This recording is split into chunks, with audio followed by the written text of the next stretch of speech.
Sans ces éléments, même un texte édité reste non publiable selon les critères du genre enquête biographique sur un véritable idole populaire. Dois-je procéder à l'atténuation partielle des accusations, ce qui ne rendra pas le texte publiable, ou attendre l'identification d'une personnalité réelle? Selon des témoignages recueillis au fil des années, une ancienne assistante accepte aujourd'hui de briser le silence. Je maquillais ses bleus avant chaque concert, confie-t-elle, les mains tremblantes.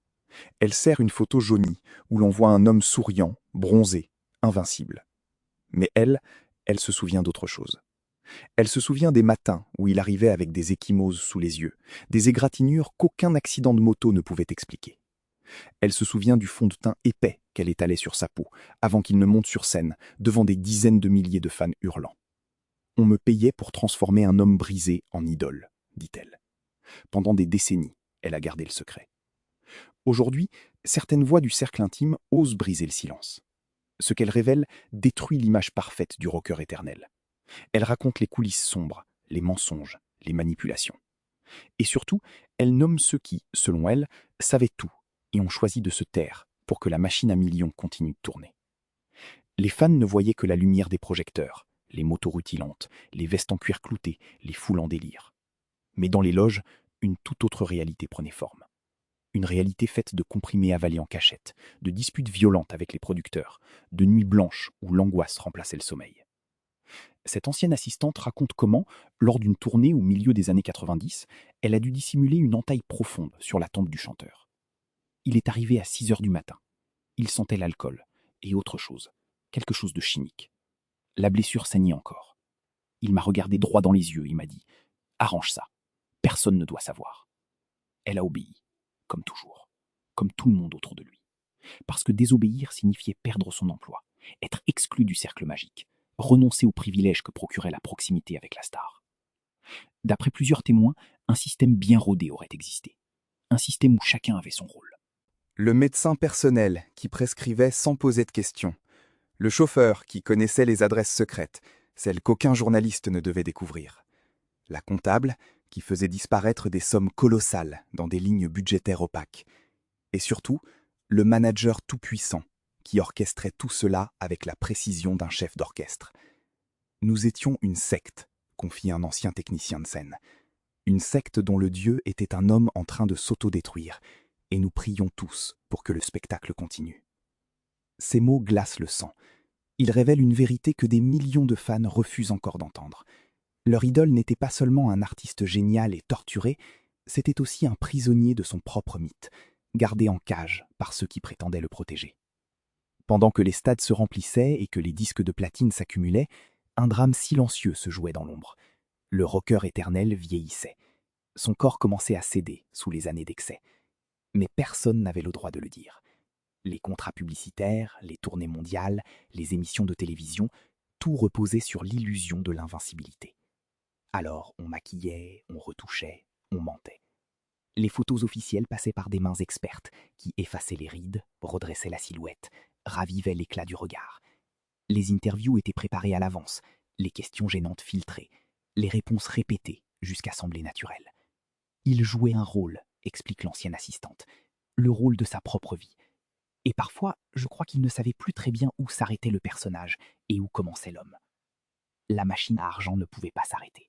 Trop de gens en dépendaient. Les musiciens, les techniciens, les producteurs, les avocats, les managers, tous vivaient grassement grâce à lui. Alors quand il commençait à flancher, quand son corps réclamait du repos, quand sa voix se brisait après 3 chansons, on lui injectait ce qu'il fallait pour qu'il tienne. On lui promettait que ce serait la dernière tournée, le dernier concert, le dernier effort. Mais c'était toujours un mensonge. Il y avait toujours une autre tournée, un autre album, un autre projet titanesque qui nécessitait sa présence, son nom, son visage. Je l'ai vu pleurer dans sa loge, raconte le technicien. Pleurer de fatigue, de douleur, de rage aussi. Il savait qu'on l'exploitait. Mais il ne savait pas dire non. Ou peut-être qu'il avait trop peur de ce qui arriverait s'il s'arrêtait. Peur du silence, peur de se retrouver seul face à lui-même. Les témoignages convergent vers une réalité terrifiante. Dans les dernières années, celui que la France entière vénérait n'avait plus aucun contrôle sur sa propre existence. Ses journées étaient planifiées minute par minute par une équipe qui décidait de tout. À quelle heure il se levait, ce qu'il mangeait, qui il voyait, ce qu'il disait en public. C'était devenu une marionnette, lâche un ancien collaborateur. Une marionnette de luxe, certes, mais une marionnette quand même. Et la ficelle la plus cruelle, celle qui tirait toutes les autres, c'était l'argent. Des sommes astronomiques circulaient, disparaissaient, réapparaissaient dans des paradis fiscaux lointains. Pendant ce temps, l'homme au centre de cette galaxie financière ignorait souvent combien il gagnait vraiment, où partait sa fortune, qui en profitait. On lui mettait des documents sous le nez, il signait.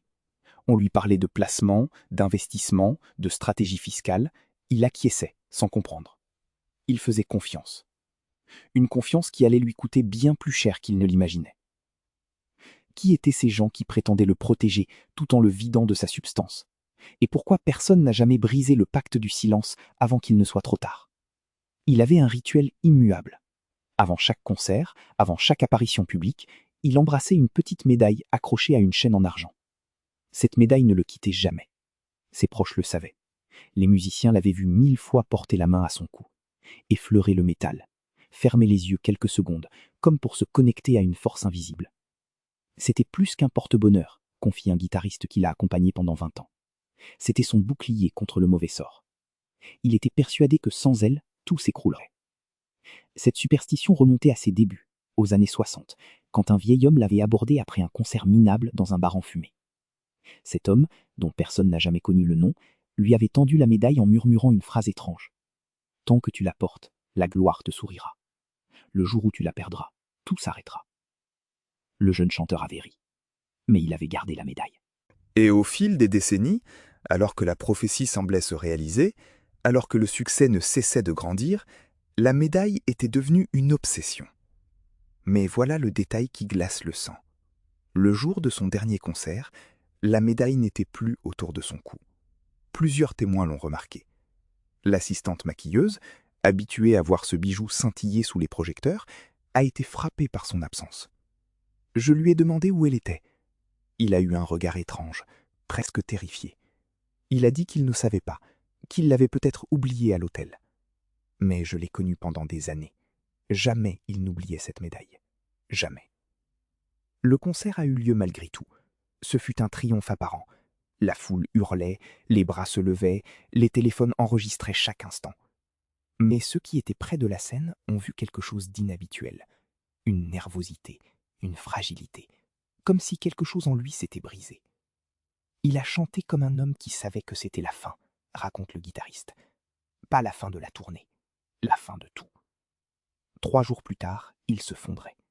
Les journaux parlèrent d'une crise cardiaque, d'un malaise soudain, d'une tragédie imprévisible. Mais ceux qui étaient là savent qu'il y avait eu des signes qu'on avait choisi d'ignorer, des signes qu'on avait balayés d'un revers de main parce que reconnaître la vérité aurait signifié annuler la tournée, rembourser des millions, admettre que l'invincible était devenu mortel. La veille de son effondrement, il a appelé une voyante, révèle une source proche de la famille. Une voyante qu'il consultait en secret depuis des années. Il lui racontait qu'il avait perdu la médaille et qu'il sentait une ombre le suivre partout. Elle lui a dit de tout arrêter, de rentrer chez lui, de se reposer. Il a ri amèrement et répondu « Ils ne me laisseront jamais me reposer. Ils ont besoin de moi vivant, mais juste assez vivant pour remplir les salles. » Ces mots résonnent aujourd'hui comme une malédiction qu'il avait lui-même prononcée, conscient de son destin, mais incapable de s'y soustraire. La voyante affirme qu'elle a essayé de le convaincre, qu'elle lui a parlé pendant 1 heure, qu'elle l'a supplié d'écouter son corps, son intuition, les signes que l'univers lui envoyait. Mais il était prisonnier des contrats, des attentes, de l'image qu'il avait construite pendant 50 ans. Il m'a dit quelque chose que je n'oublierai jamais, raconte la voyante, les larmes aux yeux. Il m'a dit « Si je m'arrête, je ne suis plus rien. Et s'ils découvrent que je ne suis plus rien, ils me jetteront comme un vieux décor. Alors je préfère mourir debout. » Ces mots prophétiques se sont réalisés moins de 48 heures plus tard. La médaille n'a jamais été retrouvée. Certains disent qu'elle a été volée dans une loge, d'autres murmurent qu'il l'a donnée à quelqu'un lors de sa dernière nuit, un geste symbolique, un adieu silencieux. La voyante, elle, croit à autre chose. Les objets chargés de pouvoir disparaissent quand leur mission est terminée. La médaille l'a protégée pendant 50 ans. Puis elle est partie, parce qu'elle savait que le temps était venu. Peut-on croire à de telles histoires? Peut-on sérieusement penser qu'un morceau de métal puisse décider du destin d'un homme? La raison dit non.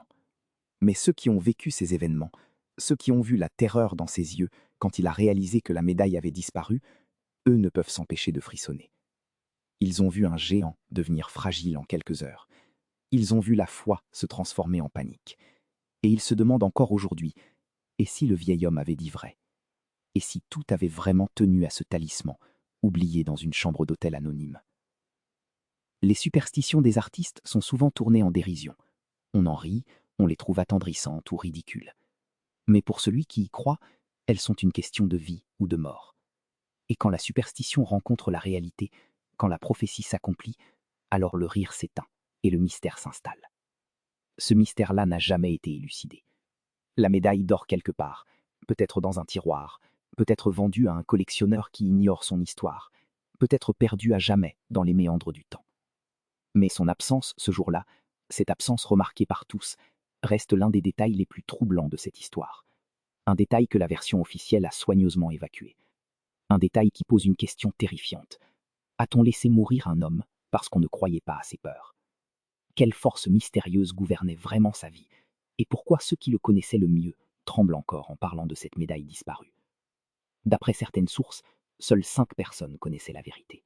5 personnes qui formaient un cercle fermé, impénétrable, un clan qui décidait de tout sans que le principal intéressé ait jamais vraiment son mot à dire. Ces 5 personnes se réunissaient régulièrement, loin des regards, dans des bureaux feutrés où l'on parlait chiffres, stratégie, images publiques. Elles avaient un surnom entre elles, un surnom que les employés chuchotaient avec un mélange de crainte et de fascination, le Conseil. Selon plusieurs témoignages, ce conseil dirigeait l'Empire. Il validait les contrats, organisait les tournées, gérait les scandales, contrôlait les finances. Et surtout, il détenait un secret que personne d'autre ne devait jamais découvrir. Depuis le début des années 2000, l'idole ne pouvait plus chanter seule. Sa voix, cette voix qui avait fait vibrer des générations entières, s'était usée. Trop de cigarettes, trop de nuits blanches, trop de concerts enchaînés sans repos. Les cordes vocales avaient cédé. Oh, il chantait encore, bien sûr, mais avec l'aide discrète de technologies que le public n'imaginait pas. Des pistes enregistrées diffusées en sourdine, des doublures vocales mixées en temps réel, des logiciels qui corrigeaient, embellissaient, compensaient. Nous avons construit un mensonge technologique parfait, avoue aujourd'hui un ingénieur du son qui a travaillé sur les dernières tournées. Le public entendait ce qu'il voulait entendre. Nous lui vendions du rêve, mais le rêve était préfabriqué, artificiel. Et nous savions tous que si cette vérité éclatait, tout s'effondrerait. Les remboursements, les procès, la honte. Selon ces mêmes sources, le Conseil aurait donc pris une décision froide, calculée, cynique. On continuait. On faisait comme si tout allait bien. On poussait le chanteur sur scène, même quand il suppliait qu'on le laisse se reposer. On remplissait les stades, on encaissait les millions, on entretenait le mythe. Et on se taisait. Un pacte de silence aurait été scellé entre ces 5 personnes. Un pacte gravé dans le marbre des intérêts financiers. Parmi elles, le manager historique, un homme sans scrupules qui avait fait fortune sur le dos de dizaines d'artistes.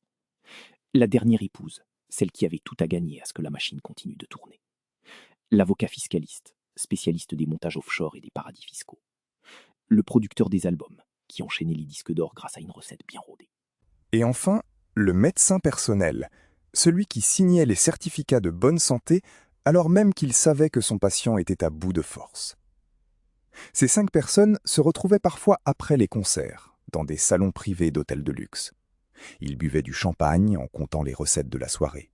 Ils riaient en lisant les critiques élogieuses qui vantaient la performance vocale de leurs protégés.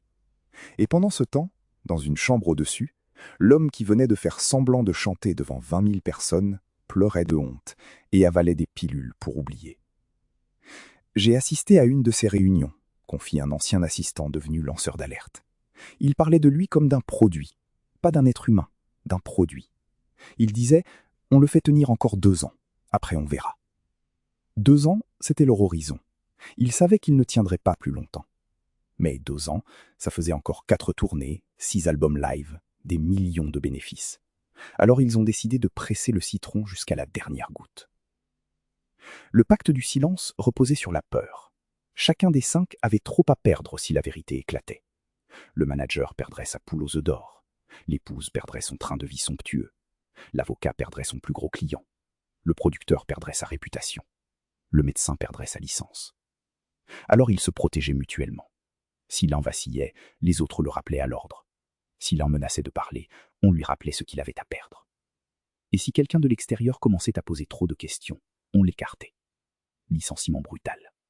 Contrat résilié. Procès en diffamation. Le conseil ne tolérait aucune faille dans le système. Ils étaient impitoyables, raconte l'assistant.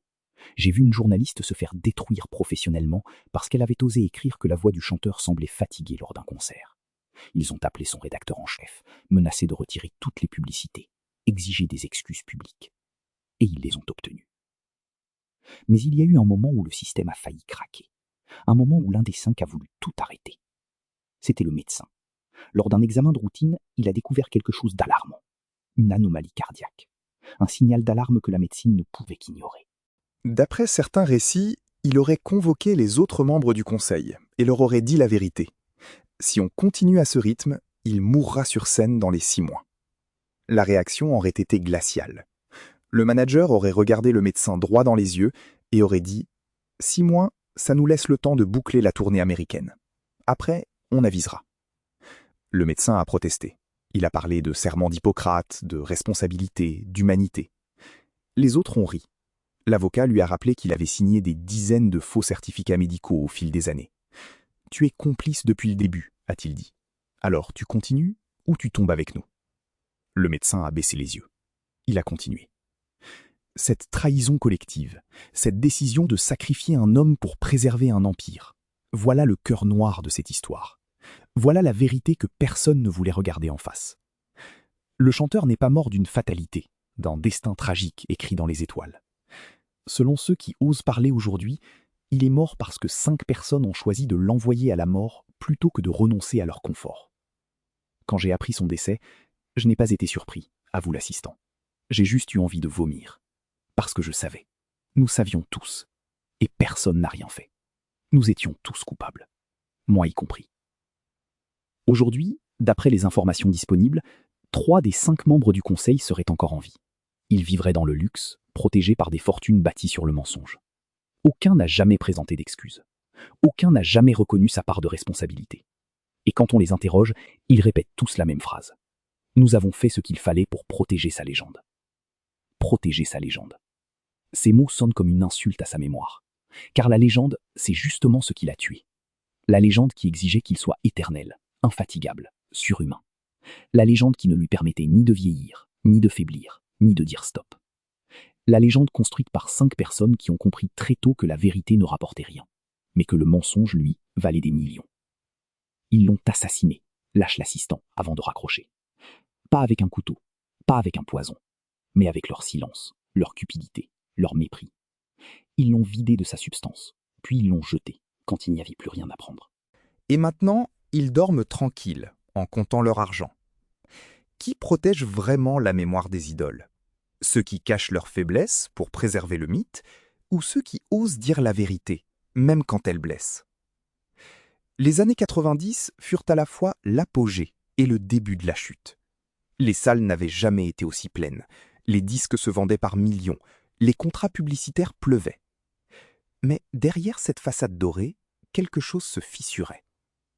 Ceux qui travaillaient avec lui au quotidien le voyaient changer. Il devenait irritable, soupçonneux, parfois violent.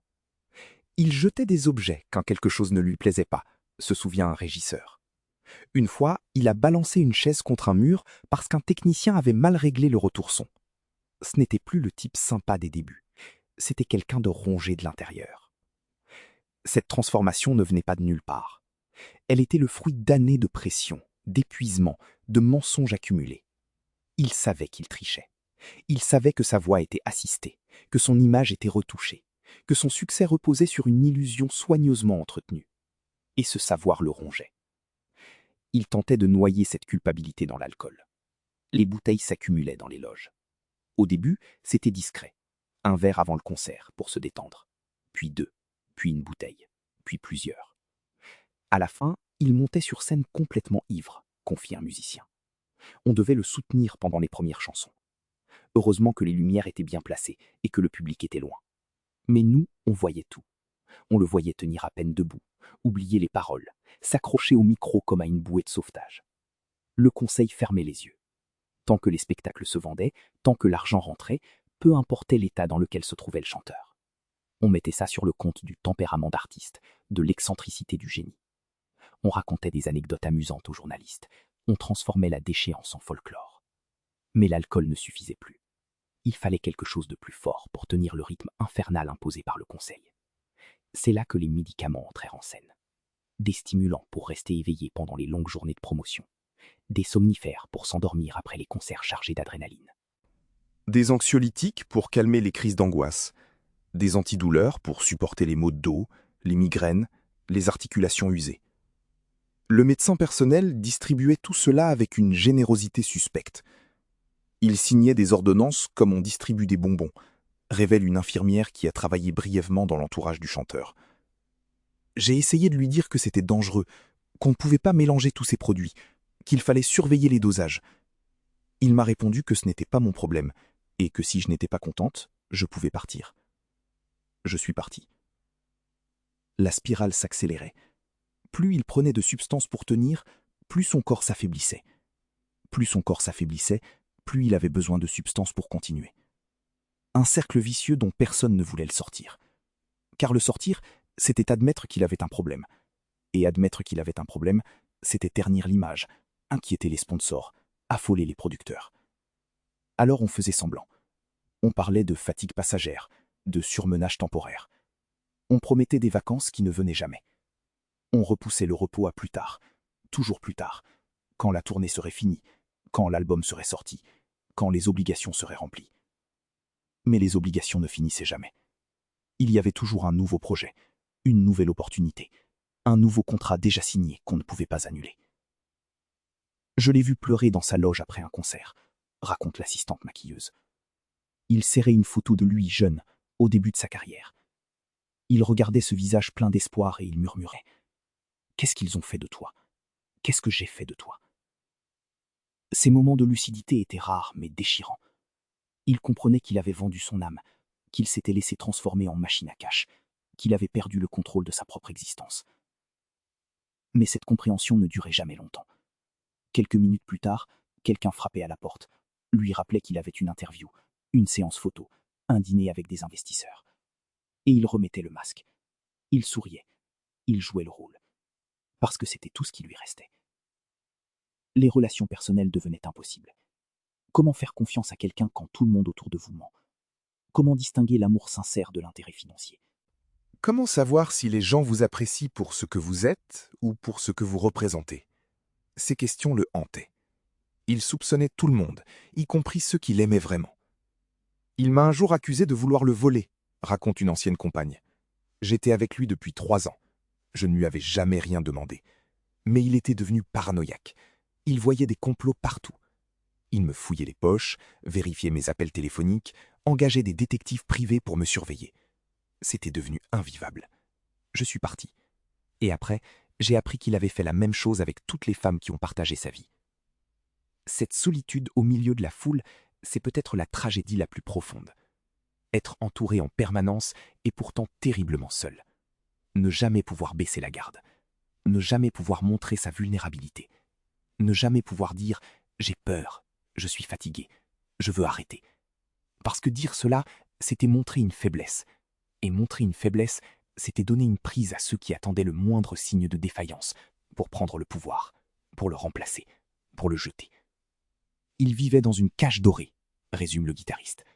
Les barreaux étaient invisibles, mais bien réels.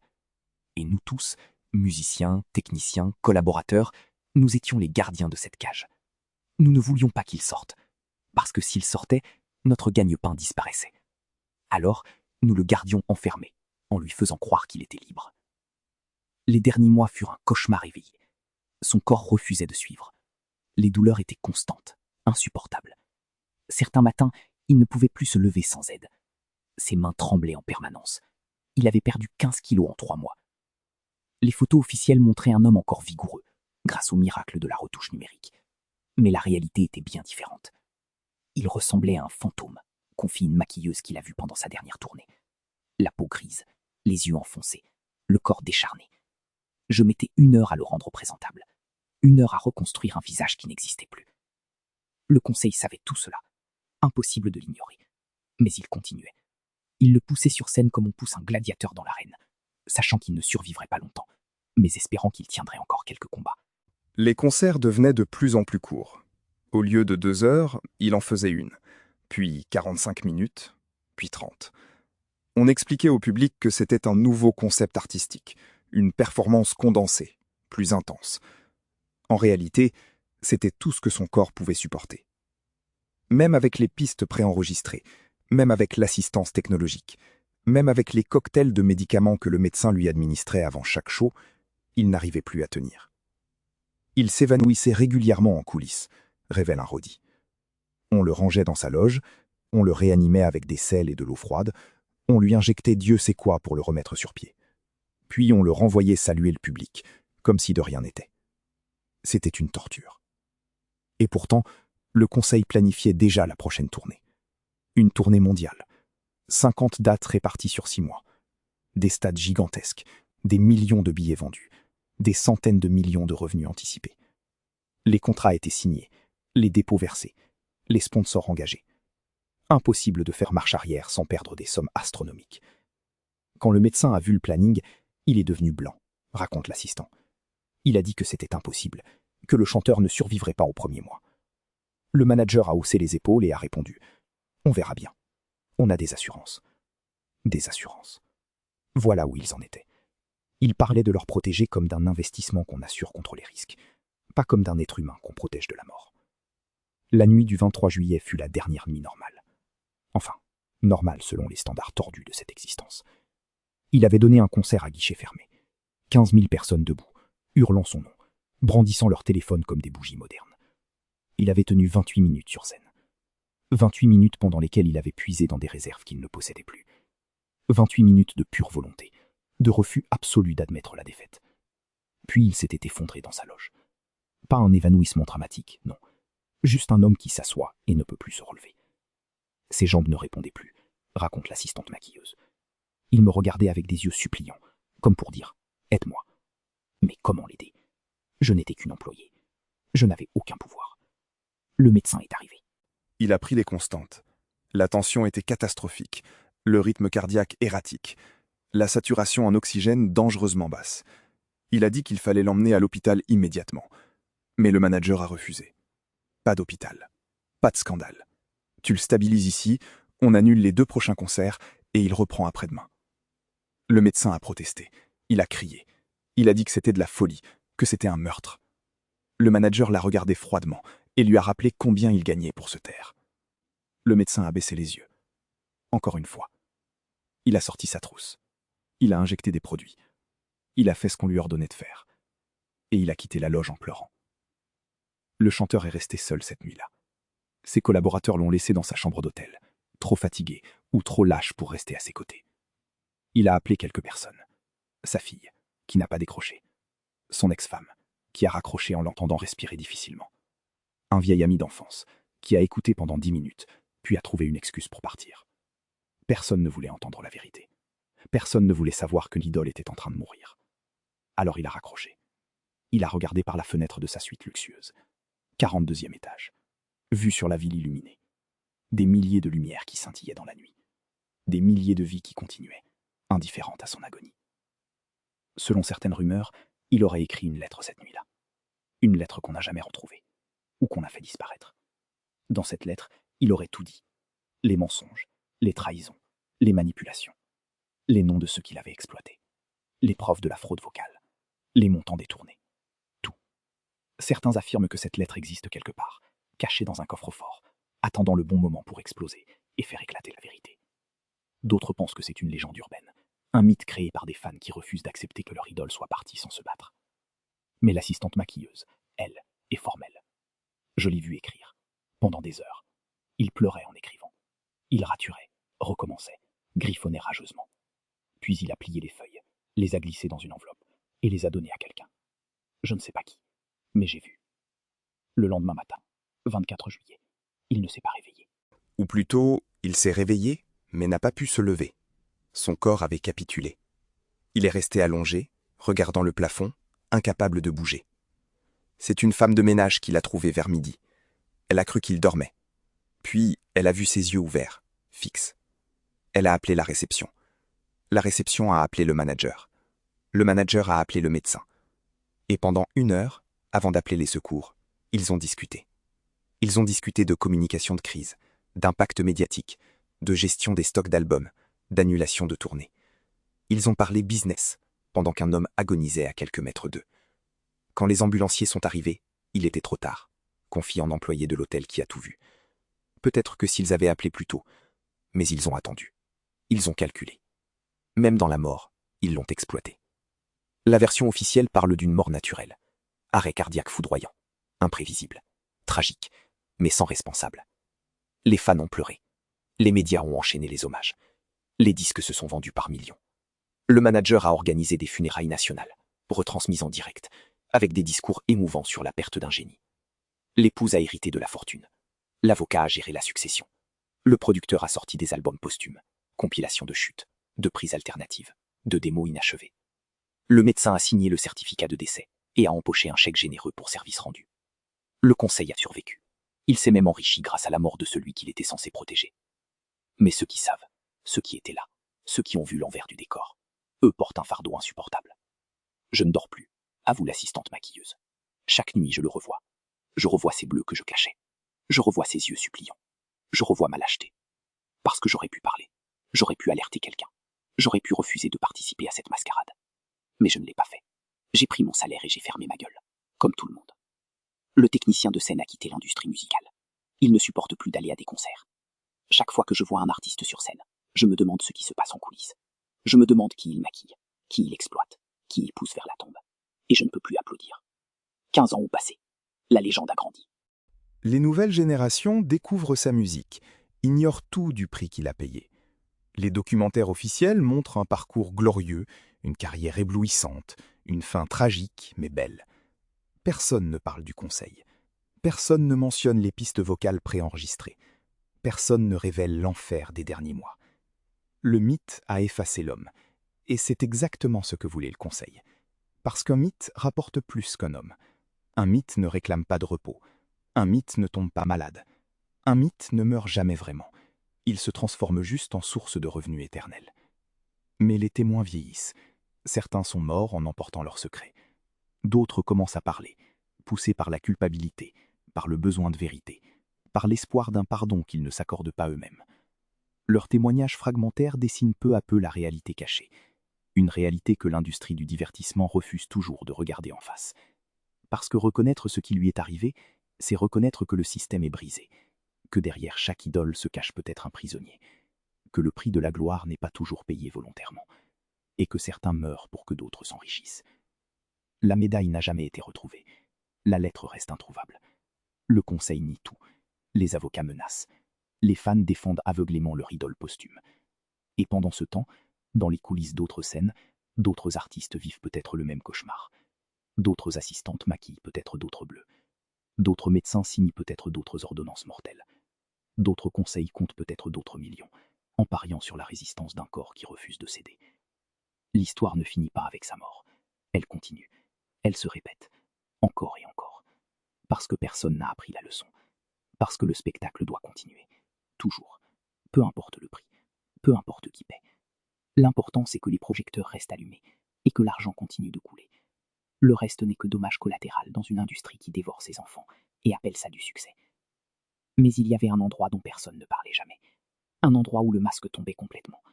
Un appartement au 5e étage d'un immeuble anonyme de la banlieue Est, loin des quartiers chics où vivaient les autres membres du conseil. Cet appartement ne figurait sur aucun document officiel. Pas de bail à son nom, pas de facture, pas de traces. Il appartenait officiellement à une société écran, enregistrée dans un paradis fiscal. Mais les voisins savaient. Ils voyaient une voiture noire aux vitres teintées se garer tard le soir, toujours après minuit. Ils voyaient un homme en capuche monter rapidement les escaliers, évitant l'ascenseur et les caméras. Ils entendaient parfois de la musique, des cris, des pleurs. Une voisine du 4e étage raconte aujourd'hui ce qu'elle a vu pendant près de 10 ans. Au début, je pensais que c'était un amant marié qui retrouvait sa maîtresse. Puis j'ai reconnu sa voix, cette voix que toute la France connaissait. J'ai compris que ce n'était pas une histoire d'amour, c'était une cachette. Dans cet appartement spartiate, meublé d'un vieux canapé défoncé, d'une table basse couverte de bouteilles vides et d'un matelas posé à même le sol, il redevenait lui-même. Ou plutôt, il devenait ce que le système avait fait de lui. Un homme détruit, accro, perdu. Selon plusieurs témoignages concordants, c'était là qu'il venait consommer ce que le médecin ne pouvait pas lui prescrire officiellement. Des substances que le conseil préférait ignorer tant qu'elles ne perturbaient pas le planning.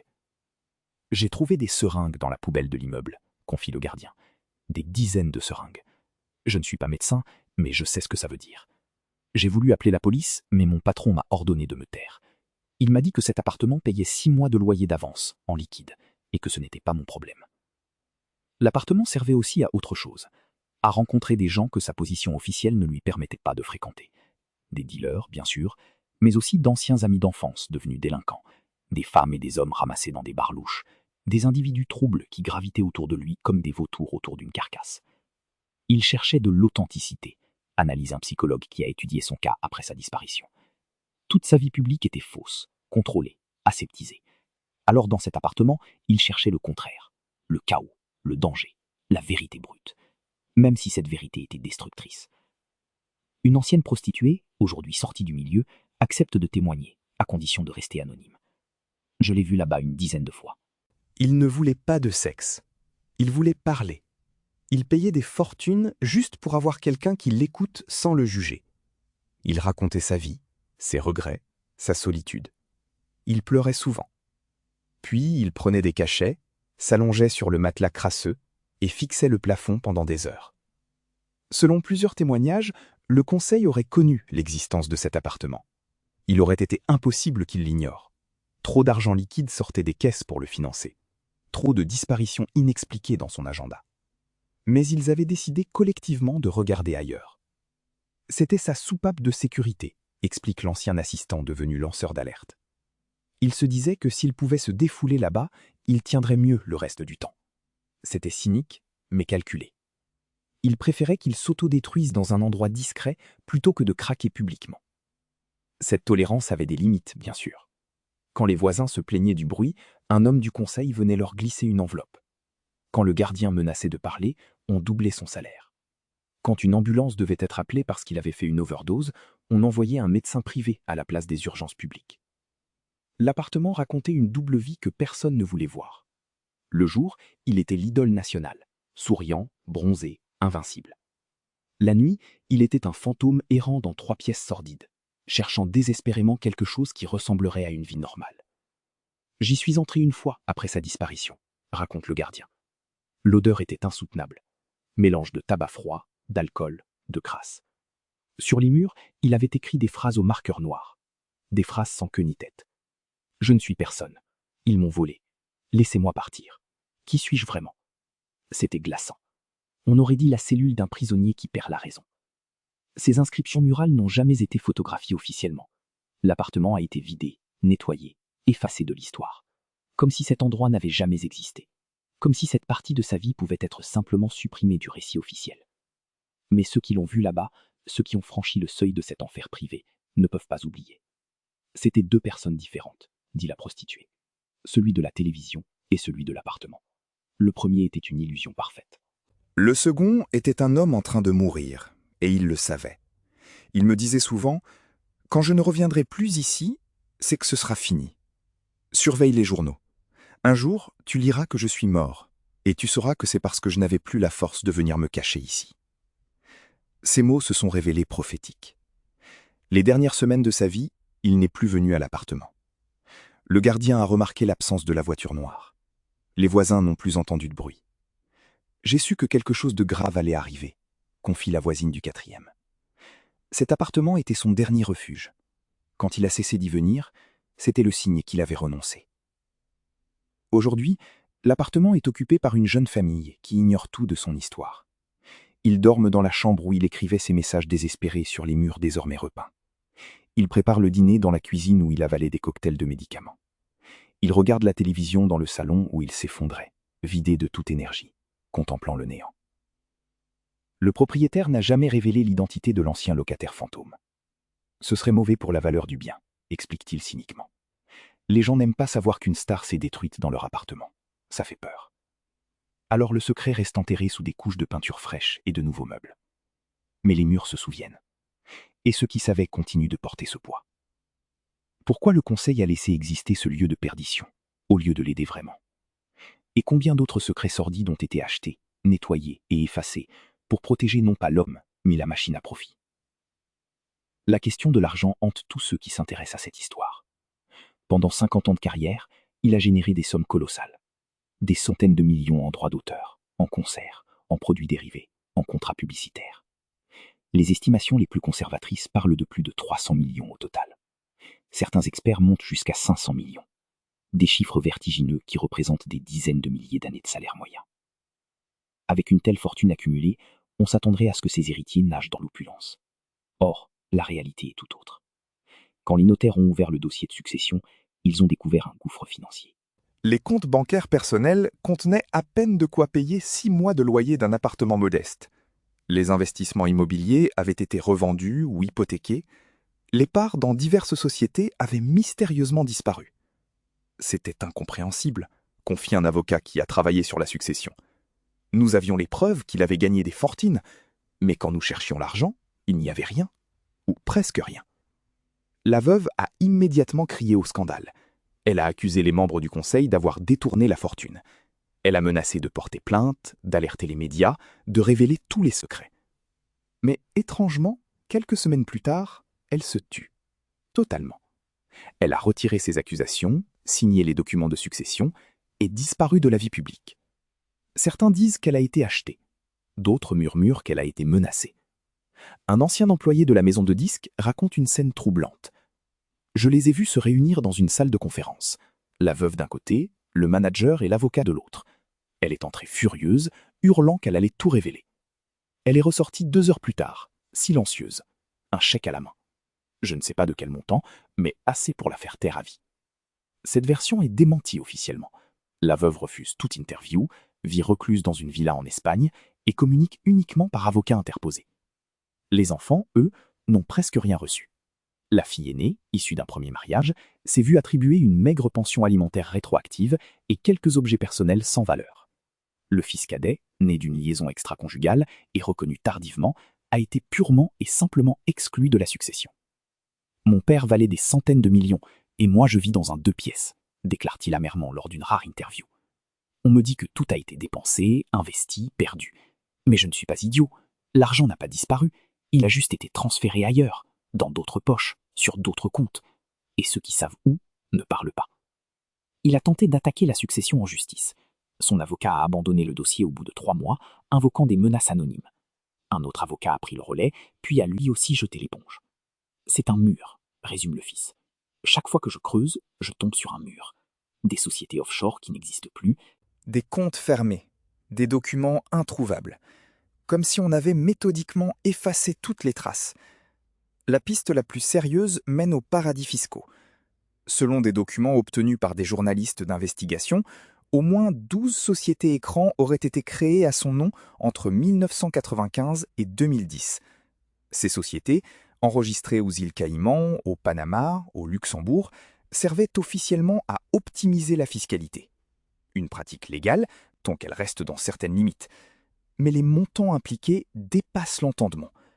Nous avons retrouvé la trace de virements totalisant près de 200 millions sur 20 ans, explique un journaliste spécialisé dans l'évasion fiscale. 200 millions qui ont quitté la France pour atterrir dans des structures opaques. Ensuite, impossible de suivre. Les sociétés sont dissoutes, les comptes fermés, les administrateurs sont des prête-noms qui ont disparu de la circulation. C'est le brouillard total. Le rôle de l'avocat fiscaliste du Conseil est au cœur des soupçons.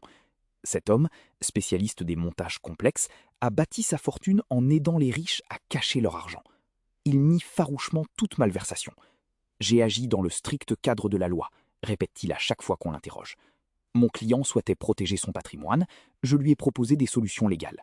Si après son décès les héritiers ne retrouvent pas certains actifs, ce n'est pas mon problème. Peut-être qu'il a fait d'autres placements dont je n'étais pas informé. » Cette défense ne convainc personne. Comment imaginer qu'un homme aussi contrôlé par son conseil ait pu gérer seul des centaines de millions sans que personne ne soit au courant? C'est ridicule, tranche l'ancien assistant.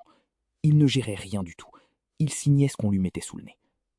Selon l'ancien assistant, l'avocat, le manager, et peut-être d'autres, auraient organisé le pillage méthodique de sa fortune.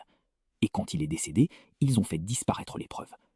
Certains témoignages évoquent des valises de billets, des sommes retirées en liquide lors de tournées à l'étranger, jamais déclarées, jamais tracées. Après certains concerts, en Russie, en Chine, dans les pays du Golfe, il y avait toujours une partie du cachet payée cash, raconte un ancien tourneur. Des liasses de billets que le manager empochait directement. Officiellement, c'était pour les frais sur place. Mais les frais ne justifiaient jamais ces montants. Des centaines de milliers disparaissaient dans la nature. Ces liquidités alimentaient probablement l'appartement secret, les pots de vin, les silences achetés. Mais pas seulement.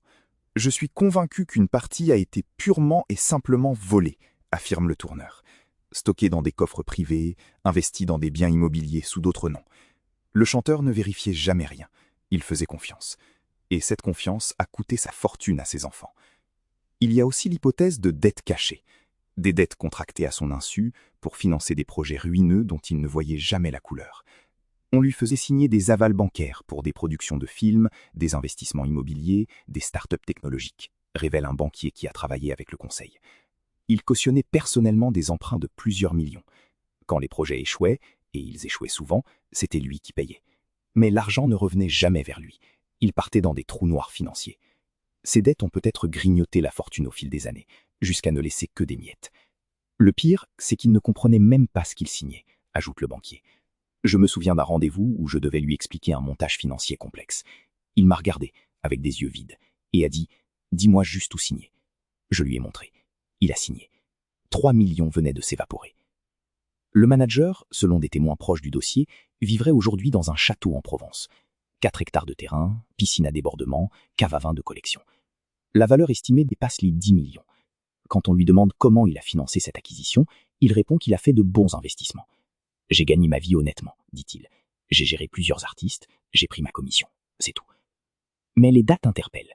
Il a acheté le château 6 mois après le décès de son protégé, au moment précis où la succession se réglait dans l'opacité. Coïncidence troublante, commente un enquêteur privé engagé par le fils pour retrouver l'argent. On retrouve la même séquence avec l'avocat fiscaliste, qui s'offre un yacht de luxe, et avec le producteur qui acquiert une maison de disques concurrente. Tous s'enrichissent spectaculairement juste après sa disparition, pendant que les héritiers légitimes se battent pour quelques miettes. La justice a été saisie plusieurs fois. À chaque fois, les dossiers s'enlisent. Manque de preuves, prescriptions, procédures qui traînent pendant des années avant d'être classées sans suite. Le système protège les puissants, résume l'avocat du fils, celui qui n'a pas abandonné malgré les menaces. Tant que l'argent reste caché dans des paradis fiscaux, tant que les sociétés écrans sont hors de portée de la justice française, nous ne pouvons rien faire. Et ceux qui ont organisé ce pillage le savent très bien. Ils ont pris soin de tout verrouiller avant même sa mort, peut-être même des années avant. Cette préméditation glaçante suggère que le Conseil ne se contentait pas d'exploiter leurs protégés vivants. Il planifiait déjà comment se partager le butin après sa disparition. Les fans refusent souvent de croire à cette réalité.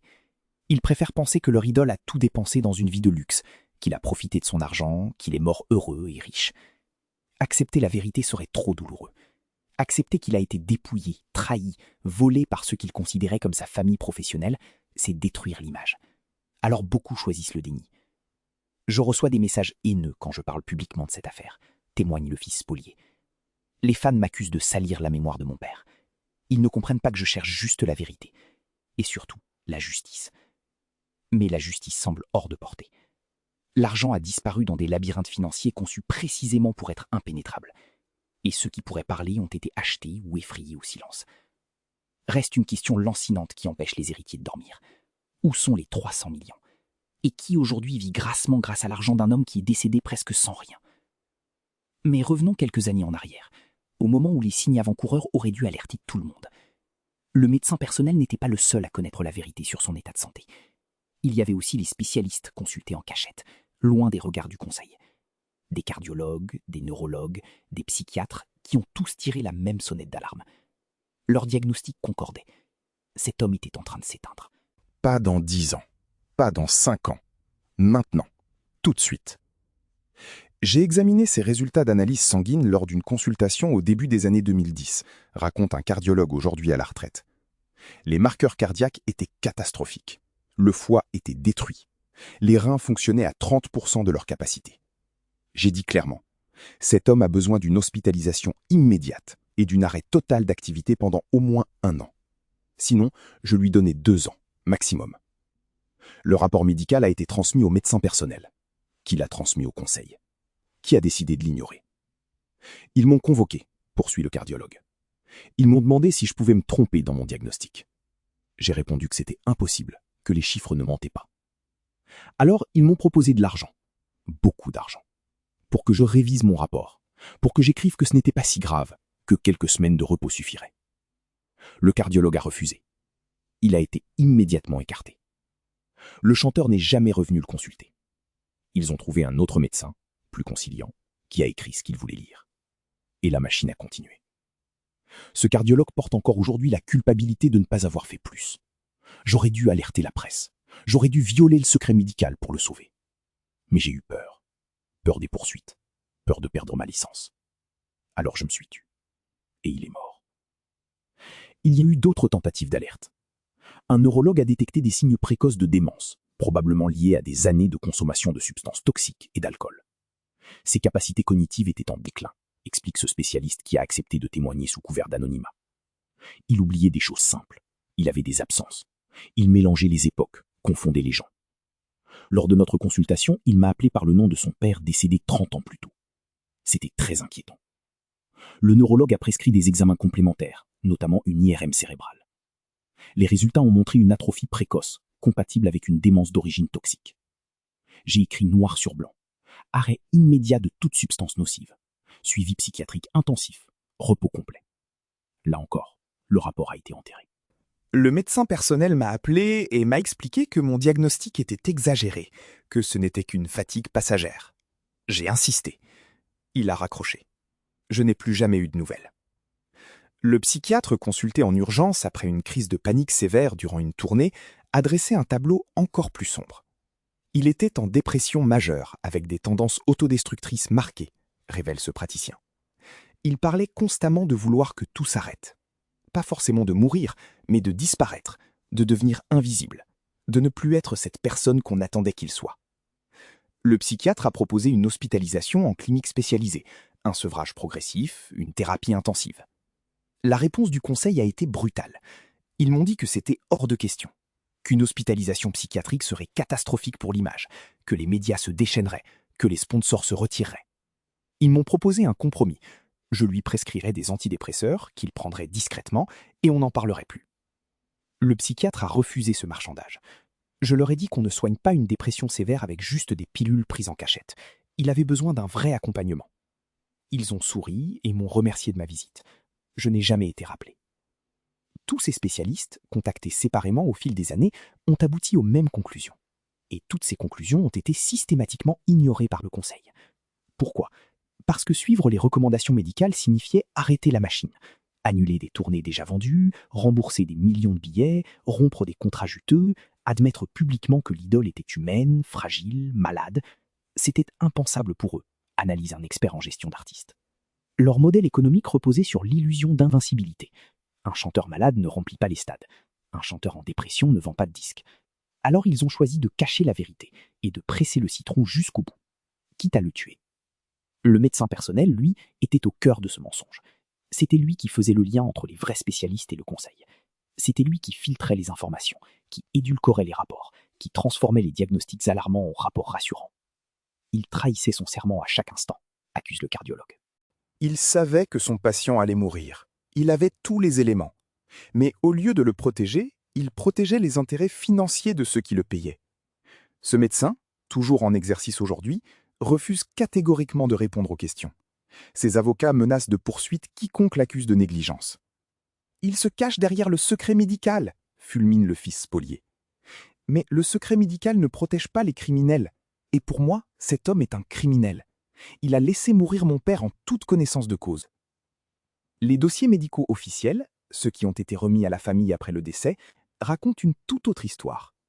Selon ces documents, il était en bonne santé générale, avec juste quelques problèmes mineurs liés à l'âge. Pas de mention de la destruction du foie, ni de l'insuffisance rénale, aucune trace de la dépression sévère ou de la démence débutante. Ces dossiers sont des faux, affirme le cardiologue, ou au minimum des versions trafiquées. Les vrais résultats ont été supprimés. Quelqu'un a réécrit son histoire médicale pour qu'elle corresponde à la version officielle. Un homme en forme qui décède brutalement d'un accident cardiaque imprévisible, sauf que ce n'était ni brutal ni imprévisible. C'était annoncé depuis des années. Il existe pourtant des traces, des photocopies de vrais résultats, conservés par certains laboratoires d'analyse, des comptes rendus de consultation archivés par des secrétaires médicales scrupuleuses, des emails échangés entre spécialistes inquiets.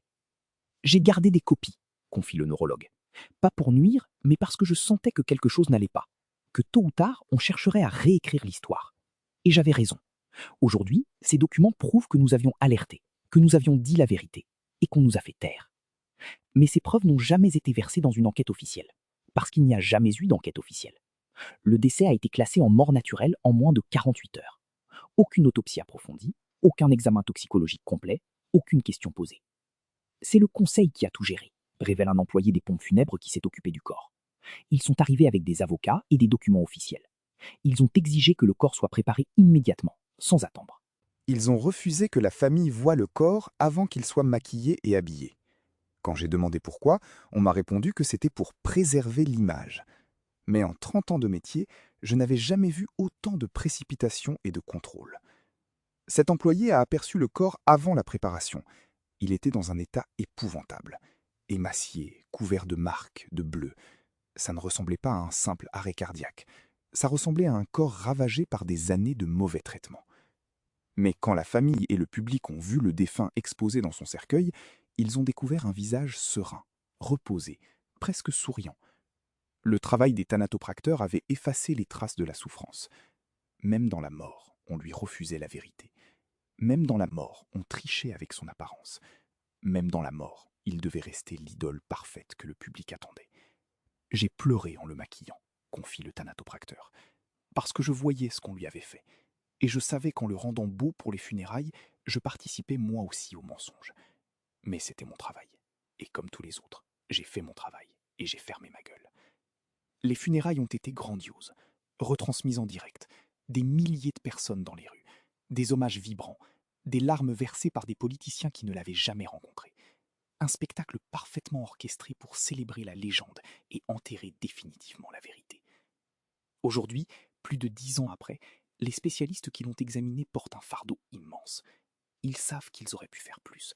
Ils savent que s'ils avaient été plus courageux, plus insistants, peut-être qu'ils seraient encore en vie. Je ne me pardonne pas, avoue le psychiatre. J'aurais dû violer le secret professionnel. J'aurais dû aller voir les médias et crier la vérité. Oui, j'aurais perdu ma carrière, mais j'aurais peut-être sauvé une vie. Le cardiologue partage ce regret. Nous avons été lâches, par peur, par confort, par conformisme. Nous avons laissé le conseil sacrifier un homme sur l'autel du profit. Et nous devons vivre avec ça. Ces confessions tardives ne ramèneront personne, mais elles posent une question essentielle sur la responsabilité collective dans cette tragédie. Car au-delà du conseil, au-delà des médecins complices, il y avait toute une société qui préférait l'illusion à la réalité. Des fans qui ne voulaient pas voir leur idole vieillir. Des médias qui vendaient du rêve plutôt que de l'information. Des sponsors qui achetaient une image, pas un être humain. Tous ensemble, consciemment ou non, ils ont construit la cage dorée où il s'est éteint. Nous sommes tous responsables, conclut le neurologue. Chacun à notre niveau, nous avons choisi de regarder ailleurs. Et quand quelqu'un meurt parce que tout le monde a regardé ailleurs, ce n'est plus un accident, c'est un meurtre collectif. Mais revenons à ce visiteur mystérieux de la loge, car plusieurs témoins ont tenté de l'identifier. L'homme en costume sombre, avec la mallette de cuir. Qui était-il vraiment ? Un ancien garde du corps, licencié quelques semaines après cet incident, a accepté de parler sous couvert d'anonymat. Selon lui, cet homme n'était pas un inconnu pour le conseil. Au contraire, il faisait partie du système depuis le début. C'était un avocat spécialisé dans ce qu'on appelle pudiquement le règlement de situations délicates. Un homme qui intervenait quand quelqu'un menaçait de parler, de se rebeller, de sortir du rang. Un homme dont le métier consistait à rappeler aux récalcitrants ce qu'ils avaient à perdre. Ce garde du corps affirme avoir entendu des bribes de la conversation à travers la porte. Des mots comme contrat, obligation, conséquences irréversibles. Et surtout, une phrase qui l'a glacé. Si tu montes sur cette scène demain, c'est que tu as compris. Si tu ne montes pas, nous comprendrons aussi, et nous agirons en conséquence. Cette phrase résonne comme une condamnation à mort déguisée. Monte sur scène et continue à jouer le jeu, ou refuse et assume les conséquences. Quelles conséquences? La diffusion des vidéos compromettantes? La destruction de sa réputation? Pire encore?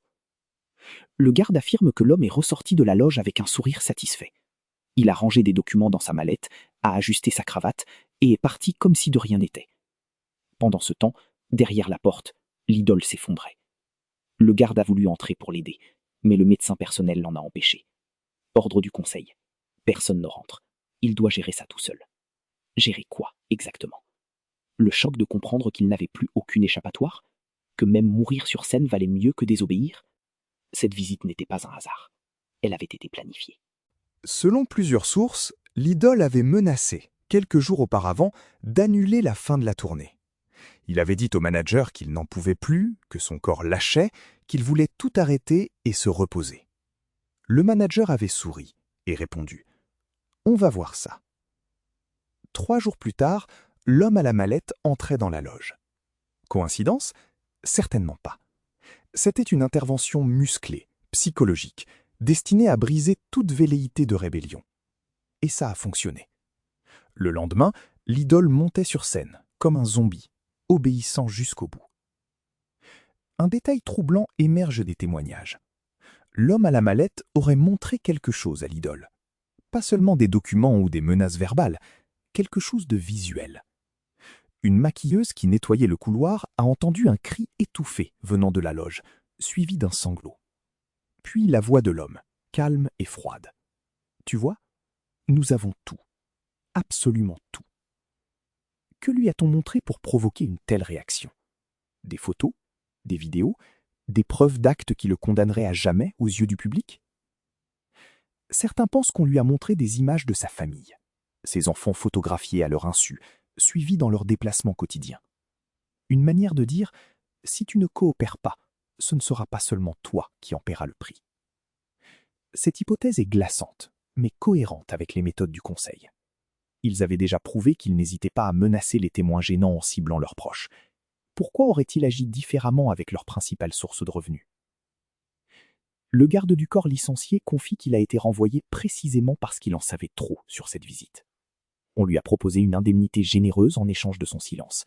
Il a accepté, terrifié à l'idée de subir le même sort que d'autres employés trop bavards qui avaient mystérieusement perdu leur emploi, leur réputation, voire plus. Aujourd'hui, il vit avec le remords de n'avoir rien fait, de n'avoir pas appelé la police, les médias, n'importe qui. Mais il savait que personne ne l'aurait cru. Qui aurait cru qu'une célébrité nationale était retenue prisonnière par son propre entourage? L'homme à la mallette n'a jamais été officiellement identifié. Aucune photo de lui n'existe. Aucun nom n'a filtré. Comme s'il était un fantôme, un exécuteur des basses œuvres du Conseil, qui n'existait que dans l'ombre. Mais plusieurs personnes qui ont travaillé dans l'industrie du divertissement à cette époque affirment connaître ce profil. Un avocat sans scrupules qui intervenait pour régler les problèmes embarrassants. Quelqu'un qui savait exactement où appuyer pour faire plier les plus récalcitrants. Quelqu'un qui connaissait tous les secrets, toutes les faiblesses, tous les points de pression. Si cet homme existe toujours, il se promène librement aujourd'hui. Riche, protégé, intouchable. Il a probablement participé à d'autres opérations similaires, d'autres artistes brisés, d'autres vies détruites, d'autres carrières contrôlées. C'est le rouage invisible d'un système qui perdure, un système où le talent ne suffit pas, où la gloire a un prix, et où ceux qui refusent de payer ce prix sont impitoyablement éliminés ou ramenés dans le rang par des hommes en costume sombre, portant des mallettes remplies de preuves compromettantes. La loge où s'est déroulée cette scène existe toujours. C'est la loge numéro 7 du théâtre municipal. Depuis, plusieurs artistes ont refusé de l'utiliser. Ils parlent d'une atmosphère lourde, oppressante. Certains évoquent une présence, une énergie négative. Superstition? Peut-être. Ou peut-être que les murs ont gardé la mémoire de ce qui s'est passé cette nuit-là. La mémoire d'un homme qu'on a brisé définitivement, 3 jours avant qu'il ne monte sur scène pour la dernière fois. Et cette cassette confession? Elle révélait bien plus que ce qui a déjà été raconté. Selon le déménageur qui l'a écouté avant de la détruire, l'idole parlait aussi de ses tentatives d'évasion. Il avait essayé, à plusieurs reprises, de se libérer du conseil. La première fois, au début des années 2000, il avait consulté un avocat indépendant, lui avait expliqué sa situation, demandé s'il pouvait rompre ses contrats. L'avocat avait étudié les documents et était devenu blême. Il avait dit « Ces contrats sont des pièges juridiques parfaits.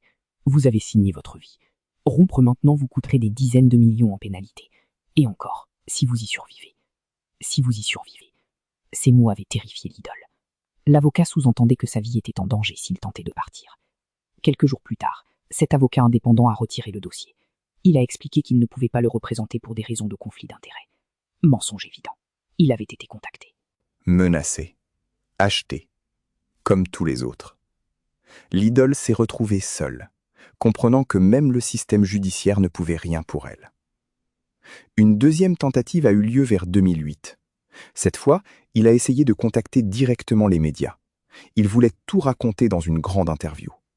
Exposer le conseil, révéler les malversations financières, dénoncer le système de contrôle. Il a pris contact avec un journaliste d'investigation réputé. Ils se sont rencontrés dans un hôtel discret. L'idole a commencé à parler, à tout déballer. Le journaliste enregistrait, prenait des notes, les yeux écarquillés devant l'ampleur du scandale. Il a promis de publier l'enquête sous 15 jours. Mais l'article n'est jamais sorti. Le journaliste a été muté du jour au lendemain dans un service sans rapport avec l'investigation. Ses enregistrements ont disparu de son bureau. Quand l'idole a tenté de le recontacter, le journaliste a refusé de répondre. Puis, finalement, un court message. « Désolé, je ne peux rien faire. Ils sont trop puissants. Oubliez-moi. » Nouvelle défaite. Nouveau rappel que le conseil avait des tentacules partout, jusque dans les rédactions des grands médias. Sur la cassette, l'idole pleurait en racontant ses échecs. Sa voix se brisait quand il disait « J'ai essayé. J'ai vraiment essayé de m'en sortir. Mais ils sont partout. Ils contrôlent tout. Les avocats, les juges, les journalistes, les politiciens. Je suis seul contre une armée invisible. Et je sais comment ça va finir. Je vais mourir en scène ou dans une chambre d'hôtel. Et ils diront que c'était naturel, que j'étais fatigué, que personne n'aurait pu prévoir. Et tout le monde les croira. » Cette lucidité est peut-être ce qu'il y a de plus terrible dans toute cette histoire. Il savait. Il savait exactement ce qui allait lui arriver. Et il l'a dit, enregistré, dans l'espoir pathétique que quelqu'un, un jour, trouverait cette cassette et révélerait la vérité. Mais même cette cassette a été détruite. Même ce dernier témoignage a été réduit en cendres par un homme effrayé pour ses enfants. Le conseil a encore gagné. Même après sa mort, même quand il ne représentait plus une menace, ils ont réussi à effacer les preuves. Le déménageur se souvient d'un autre passage de la cassette. L'idole parlait de ses regrets. Le regret de ne pas avoir dit non plus tôt, plus fermement. Le regret d'avoir signé ses contrats dans les années 80, quand il était jeune, naïf, assoiffé de succès. Il disait « Si je pouvais revenir en arrière, je refuserais tout. Je resterais un artiste anonyme dans les petits bars. Au moins, j'aurais gardé ma liberté, ma dignité, ma vie. Maintenant, je ne suis plus rien. Juste une marque déposée qu'on exploite jusqu'à la dernière goutte. » Ces mots résonnent avec une tristesse infinie. Combien d'artistes, aujourd'hui, signent les mêmes types de contrats sans en mesurer les conséquences? Combien vendent leur liberté contre la promesse de la gloire, sans réaliser qu'ils deviennent des prisonniers dorés? Le système n'a pas changé. Il s'est perfectionné. Les contrats sont plus sophistiqués, plus hermétiques. Les méthodes de contrôle plus subtiles. Mais l'essence reste la même. Transformer des êtres humains en produits rentables, exploitables à merci. Il y a aussi sur cette cassette un passage où l'idole parle de sa santé mentale. Il décrit des crises de panique qui le paralysaient pendant des heures, des insomnies qui duraient des nuits entières, des pensées sombres qui l'envahissaient. Il dit avoir envisagé, à plusieurs reprises, de tout arrêter de manière définitive. Pas de fuir, de démissionner, mais de disparaître complètement. Le déménageur n'ose pas prononcer le mot, mais il est clair. L'idole a pensé au suicide, plusieurs fois. Et la seule chose qui l'en empêchait, c'était la peur de ce que le conseil ferait à sa famille après sa mort. La peur qu'il ne salisse sa mémoire, qu'il ne ruine ses enfants financièrement et psychologiquement. Cette peur de ce qui arriverait après sa mort montre à quel point l'emprise était totale. Même l'idée de la mort ne représentait pas une libération. Parce que le conseil survivrait, continuerait, s'acharnerait sur son héritage. Il était prisonnier non seulement dans la vie, mais aussi dans la mort. Un piège absolu, dont aucune issue n'existait. Voilà ce que révélait cette cassette. Pas seulement des faits financiers ou des noms, mais l'anatomie complète d'une destruction psychologique méthodique. Quand le déménageur a brûlé la cassette, il dit avoir pleuré, parce qu'il savait qu'il détruisait peut-être la seule chance que la vérité éclate. Mais il avait trop peur pour ses enfants, pour sa femme, pour lui-même. Il a choisi de se taire et de vivre avec ce poids, un poids qui le ronge chaque jour. Il fait des cauchemars, où il entend la voix brisée de l'idole lui demander « Pourquoi tu m'as trahi? Pourquoi tu as détruit ma dernière chance de justice ?» Il se réveille en sueur, incapable de répondre. Mais revenons aux listes noires du ministère, car il ne s'agissait pas simplement de listes d'artistes à surveiller. C'était un système complet de contrôle culturel. Selon des documents consultés par des historiens après la déclassification partielle de certaines archives, ces listes existaient officiellement sous le nom de « fichiers de suivi des personnalités culturelles sensibles », un euphémisme bureaucratique pour désigner un dispositif de répression et de manipulation. Ces fichiers contenaient des informations détaillées, pas seulement le nom et la profession, mais aussi les opinions politiques, les fréquentations, les habitudes personnelles, les faiblesses exploitables.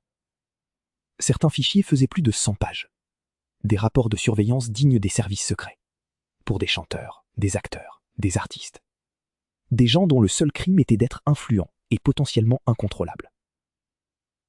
Notre idole figurait dans ces fichiers dès 1984, 2 ans seulement après son premier grand succès.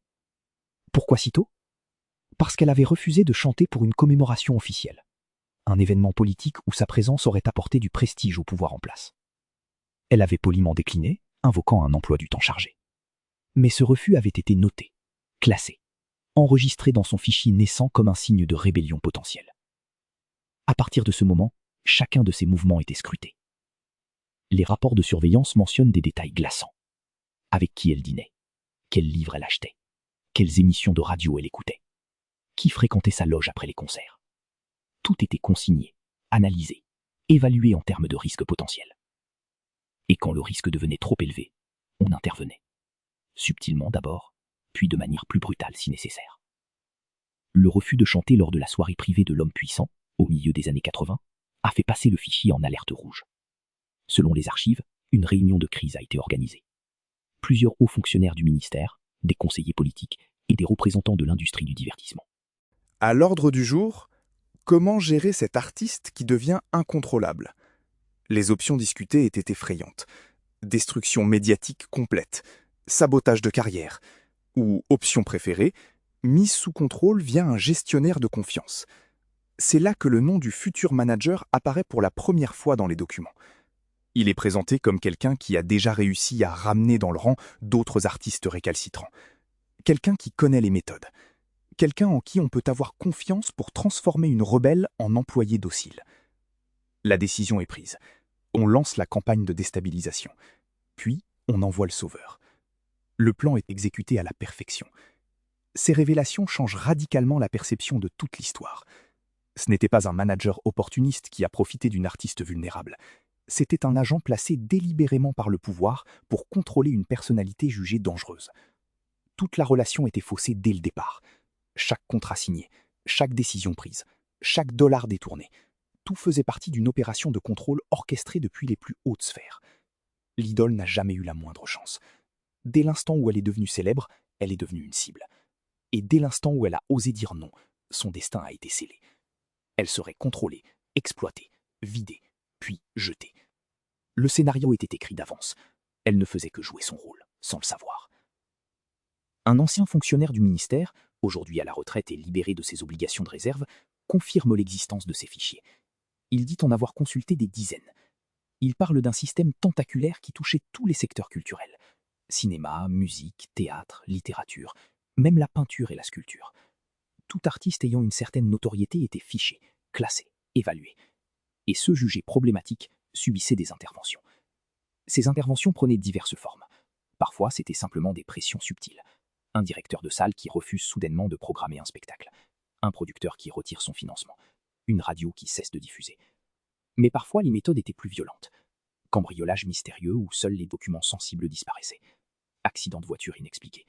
Overdose suspecte. Le fonctionnaire ne dit pas explicitement que le ministère organisait ces accidents, mais il laisse entendre que des liens existaient entre les autorités et certains individus prêts à rendre des services en échange de protection. Notre idole a échappé aux méthodes violentes parce qu'elle a fini par accepter le contrôle. Elle est rentrée dans le rang, elle a obéi. Mais le prix de cette obéissance a été sa vie. Pas une mort brutale dans un accident, mais une lente agonie étalée sur 20 ans. Une destruction méthodique de sa santé, de sa dignité, de son humanité.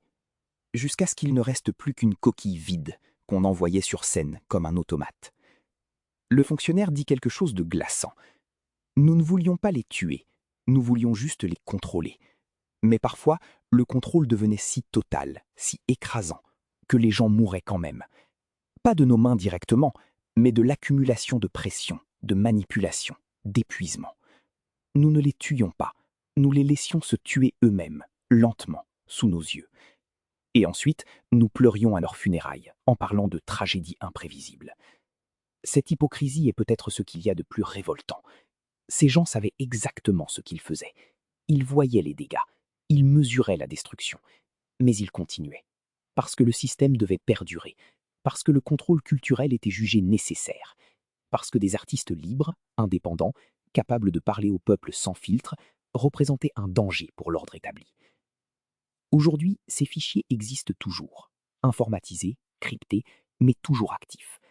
Le fonctionnaire affirme que le système n'a jamais été démantelé. Il a juste évolué, devenu plus sophistiqué, plus invisible. Les méthodes ont changé. On n'utilise plus les contrôles fiscaux brutaux. On préfère les algorithmes qui limitent la visibilité sur les réseaux sociaux, les contrats léonins des plateformes de streaming, les clauses d'exclusivité qui emprisonnent les artistes aussi sûrement que les vieux contrats papier. Le fils de l'idole, quand il a découvert l'existence de ces fichiers, a tenté d'obtenir celui concernant son père. Il a fait une demande officielle auprès des archives nationales. Réponse, document classé secret défense. Accès refusé. Même 30 ans après les faits. Même alors que tous les protagonistes sont morts ou à la retraite. Le secret est maintenu. Pourquoi ? Parce que ce fichier contient probablement des noms. Des noms de gens qui sont encore vivants, encore puissants, encore influents. Des noms qui, s'ils étaient révélés, montreraient au grand public l'ampleur de la manipulation. Le fils a porté l'affaire devant les tribunaux. Il a perdu. Le juge a estimé que l'intérêt supérieur de l'État primait sur le droit à l'information. L'intérêt supérieur de l'État. Encore cet argument qui sert à justifier toutes les ignominies. Protéger les coupables au nom de la raison d'État. Enterrer la vérité pour préserver l'ordre. Sacrifier la justice sur l'autel de la stabilité. Mais le fils n'abandonne pas. Il a lancé une pétition en ligne demandant la déclassification de tous les fichiers culturels. Des milliers de personnes ont signé.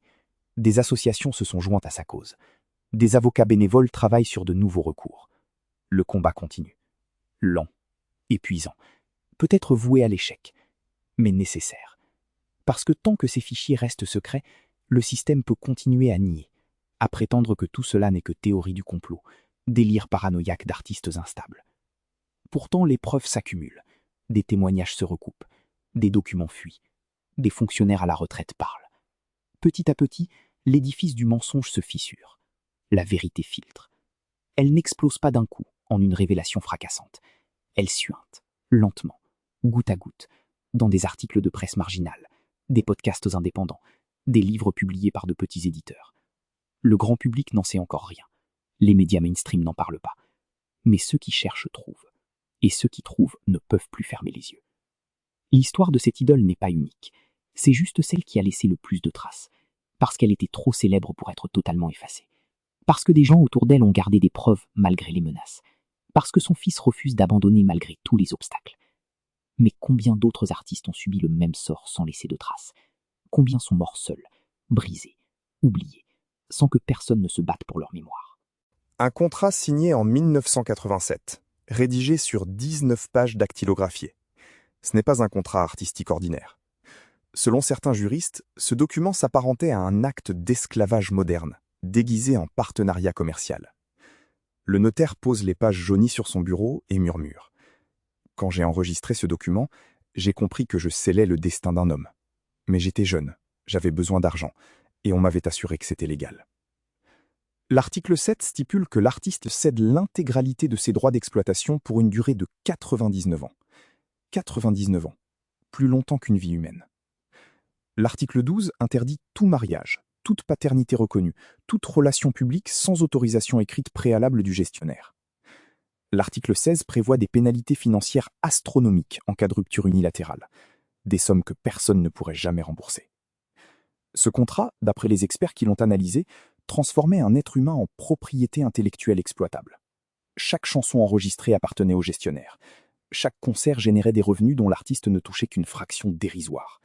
15% des bénéfices nets, après déduction de tous les frais. Et les frais, évidemment, étaient calculés de manière à dévorer l'essentiel. Frais de production gonflés artificiellement, frais de gestion opaques, frais de marketing jamais justifiés. À la fin, sur 100 millions gagnés, l'artiste recevait peut-être 5 millions. Le reste disparaissait dans les poches du conseil. Mais le plus terrible se trouve à l'article 23, une clause de non-divulgation absolue. L'artiste s'engageait à ne jamais révéler les termes du contrat, sous peine de poursuite pénale pour violation de secret commercial. Même mourant, même torturé, il ne pouvait pas parler. S'il parlait, tout ce qu'il possédait encore serait saisi. Sa famille serait poursuivie. Ses enfants hériteraient de ses dettes au lieu de son patrimoine. Cette clause le condamnait au silence éternel. Le notaire explique que ce type de contrat était courant dans l'industrie à cette époque. Pas exactement dans ces termes aussi brutaux, mais le principe restait identique. Transformer les artistes en actifs financiers contrôlables.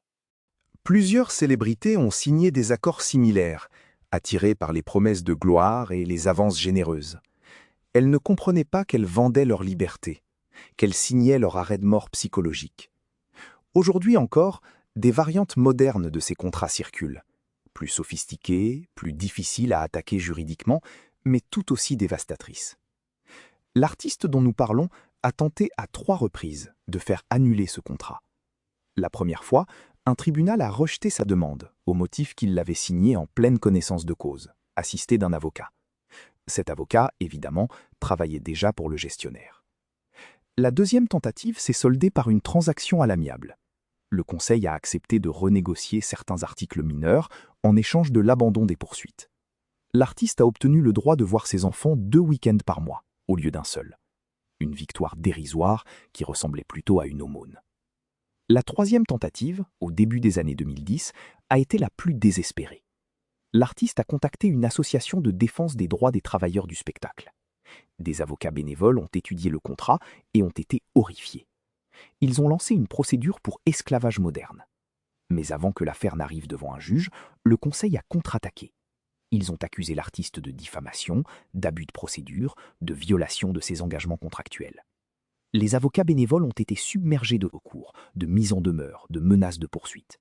L'association a dû abandonner, faute de moyens pour affronter une armée de juristes surpayés. Le notaire sort une autre liasse de documents, des avenants au contrat initial, signés au fil des années. Chaque avenant renforçait le contrôle du conseil. En 1995, un avenant donne au gestionnaire le droit exclusif de gérer l'image publique, y compris les déclarations politiques, religieuses ou personnelles. En 2003, un autre avenant transfère la propriété intellectuelle de toutes les œuvres futures, même celles composées après la fin du contrat initial. C'était un piège juridique qui se refermait un peu plus à chaque signature. Et l'artiste signait. Toujours. Parce qu'on lui présentait ces avenants comme des protections, des optimisations fiscales, des améliorations de ses conditions. On lui mentait avec des sourires rassurants. On lui servait du champagne pendant qu'il signait sa propre condamnation. Le notaire confesse qu'il a participé à cette mascarade, qu'il a authentifié ces documents en sachant pertinemment qu'ils étaient immoraux, même s'ils restaient techniquement légaux. « Je me suis enrichi sur son dos, dit-il, les mains tremblantes. J'ai touché des honoraires généreux pour chaque signature. Et maintenant, je ne dors plus, parce que je sais que j'ai contribué à détruire une vie. » Ce contrat explique pourquoi l'artiste ne pouvait pas s'échapper, pourquoi chaque tentative de rébellion se soldait par un échec. Le système juridique lui-même était complice, protégeant la sacro-sainte liberté contractuelle au détriment de la liberté humaine. Les juges refusaient de voir l'évidence. Ou peut-être qu'il la voyait très bien, mais préférait maintenir l'ordre établi plutôt que de remettre en question un système qui enrichissait tant de monde. Combien d'autres artistes vivent aujourd'hui prisonniers de contrats similaires, souriant en public pendant que leurs chaînes invisibles les étouffent en privé? Pour la première fois depuis 25 ans, elle accepte de s'asseoir devant une caméra. Celle que tout le monde appelait la veuve, celle qui a hérité officiellement de presque rien, mais qui vit aujourd'hui dans une opulence suspecte. Elle porte des lunettes de soleil, même à l'intérieur. Ses mains tremblent légèrement quand elle pose son sac à main sur la table. Le journaliste lui demande pourquoi elle a accepté cette interview après un quart de siècle de silence absolu. Elle répond d'une voix fatiguée. Parce que je veux mourir avec une conscience un peu moins lourde. Parce que les mensonges pèsent plus lourd que la vérité. Elle commence par détruire sa propre image. Contrairement à ce que les médias ont raconté, elle n'était pas l'épouse aimante qui pleurait son mari disparu. Elle était une actrice, recrutée par le conseil pour jouer un rôle. Celui de la compagne parfaite, stable, rassurante. Quelqu'un qui donnerait une image de normalité à un homme en train de s'effondrer. Ils m'ont approché en 2006, explique-t-elle. J'étais mannequin, sans carrière notable. Ils m'ont proposé un contrat simple. Épouser l'artiste. Apparaître à ses côtés lors des événements publics. Sourire pour les photographes. En échange, un salaire mensuel généreux et une somme forfaitaire à son décès. Le journaliste la fixe, incrédule. Vous voulez dire que votre mariage était une mise en scène? Elle hoche la tête. Totalement. Je ne l'aimais pas. Lui ne m'aimait pas. Nous étions deux employés du conseil jouant une comédie pour le public. Elle raconte les nuits où ils dormaient dans des chambres séparées, les dîners en tête-à-tête où ils ne se parlaient même pas, les voyages romantiques où elle lisait des magazines pendant qu'il fixait le vide. Nous avions un script, poursuit-elle, des consignes précises, comment se tenir en public, quoi dire dans les interviews. Même nos disputes étaient planifiées pour paraître authentiques. Mais elle révèle quelque chose de plus sombre encore. Elle servait aussi d'espion. Le conseil voulait savoir si l'artiste tentait de contacter des avocats, des journalistes, des associations. Voulait savoir s'il projetait de s'enfuir, de se rebeller. Alors elle fouillait ses affaires, lisait ses messages, écoutait ses conversations téléphoniques. Chaque semaine, elle envoyait un rapport détaillé au gestionnaire. « J'étais une mouchard », dit-elle, en essuyant une larme sous ses lunettes noires. Une traîtresse, payée pour surveiller un homme déjà prisonnier. Elle se souvient du jour où elle a découvert la cassette confession, celle que le déménageur a écoutée, puis détruite. Avant que le déménageur ne la trouve, elle l'avait écoutée elle-même. Elle avait immédiatement appelé le conseil. Il lui avait ordonné de la faire disparaître. Mais elle avait hésité. Pendant quelques heures, elle avait envisagé de la rendre publique, de tout révéler. Puis le gestionnaire l'avait rappelé. Il lui avait rappelé le montant qu'elle toucherait si elle continuait à obéir. 2 millions en liquide, plus la villa en Espagne. Elle a obéi. Elle a donné la cassette au gestionnaire, qui l'a probablement détruite. Ou peut-être qu'il l'a gardée comme assurance, comme moyen de pression sur d'autres personnes. Le journaliste lui demande si elle a des remords. Elle éclate en sanglots. Des remords. J'en crève. Chaque jour. J'ai vendu un homme pour de l'argent. J'ai participé à sa destruction. Et le pire, c'est que je l'ai fait en souriant, en jouant la femme aimante devant les caméras. Les gens me plaignaient. Ils me trouvaient courageuse de rester à ses côtés, malgré ses problèmes. Si seulement ils avaient su que j'étais la geôlière, déguisée en princesse. Elle révèle aussi le rôle du médecin personnel. Contrairement à ce qu'on a raconté, ce médecin n'était pas un simple complice passif. Il orchestrait activement la dépendance de l'artiste. Il dosait précisément les substances pour le maintenir dans un état de faiblesse contrôlée. Assez fonctionnel pour monter sur scène, mais trop accro pour s'échapper. Le médecin testait différents cocktails chimiques, notait les effets, ajustait les doses.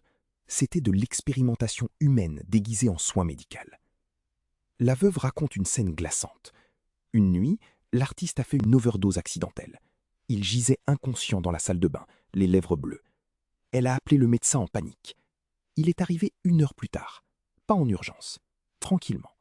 Il a examiné le corps, a injecté un antidote, a attendu que l'artiste reprenne conscience. Puis il l'a giflé violemment en disant « La prochaine fois, tu crèves, et personne ne pleurera, parce que tu ne vaux rien sans nous. » Cette violence froide, cette cruauté assumée, elle les a vus de ses propres yeux. Et elle n'a rien fait. Elle est retournée dans sa chambre et a continué à toucher son salaire. Elle révèle enfin le nom du véritable cerveau du conseil. Pas le gestionnaire visible, celui qui apparaissait dans les médias, mais quelqu'un d'autre, resté dans l'ombre pendant des décennies. Un financier, un homme qui possédait des parts dans des dizaines de maisons de production, de labels musicaux, de chaînes de télévision. Un homme qui orchestrait les carrières de plusieurs artistes simultanément, les manipulant comme des pions sur un échiquier. Elle donne un nom que le journaliste reconnaît immédiatement. Un homme aujourd'hui âgé de 80 ans, milliardaire respecté, philanthrope encensé, décoré par la République. Ce nom change tout. Si elle dit vrai, alors la responsabilité ne s'arrête pas au petit cercle du Conseil. Elle monte beaucoup plus haut. Elle touche des sphères de pouvoir économique et politique qu'on imaginait intouchables. Le journaliste lui demande si elle a des preuves. Elle sort une clé USB de son sac.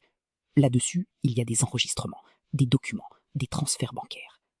Tout ce que j'ai pu sauvegarder avant qu'il ne nettoie les archives. Je sais que je prends des risques en révélant cela, mais je préfère mourir en ayant dit la vérité que vivre encore 30 ans avec ce poids. L'interview se termine sur cette bombe. La veuve remet la clé USB au journaliste et quitte le studio sans un regard en arrière.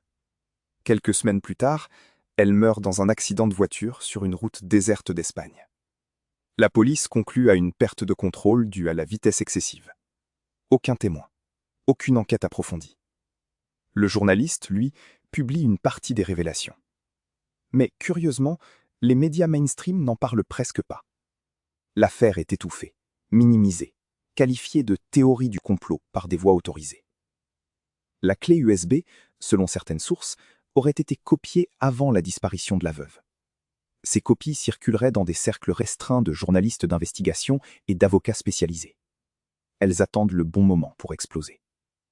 Ou peut-être qu'elles n'exploseront jamais, enterrées par des pressions trop puissantes pour être affrontées. Faut-il croire une femme qui avoue elle-même avoir trahi et menti pendant des années? Ou ces révélations tardives sont-elles justement la seule vérité qu'elle ait jamais dite? Mais le coup de poignard final est venu de celui qu'il considérait comme son dernier ami véritable.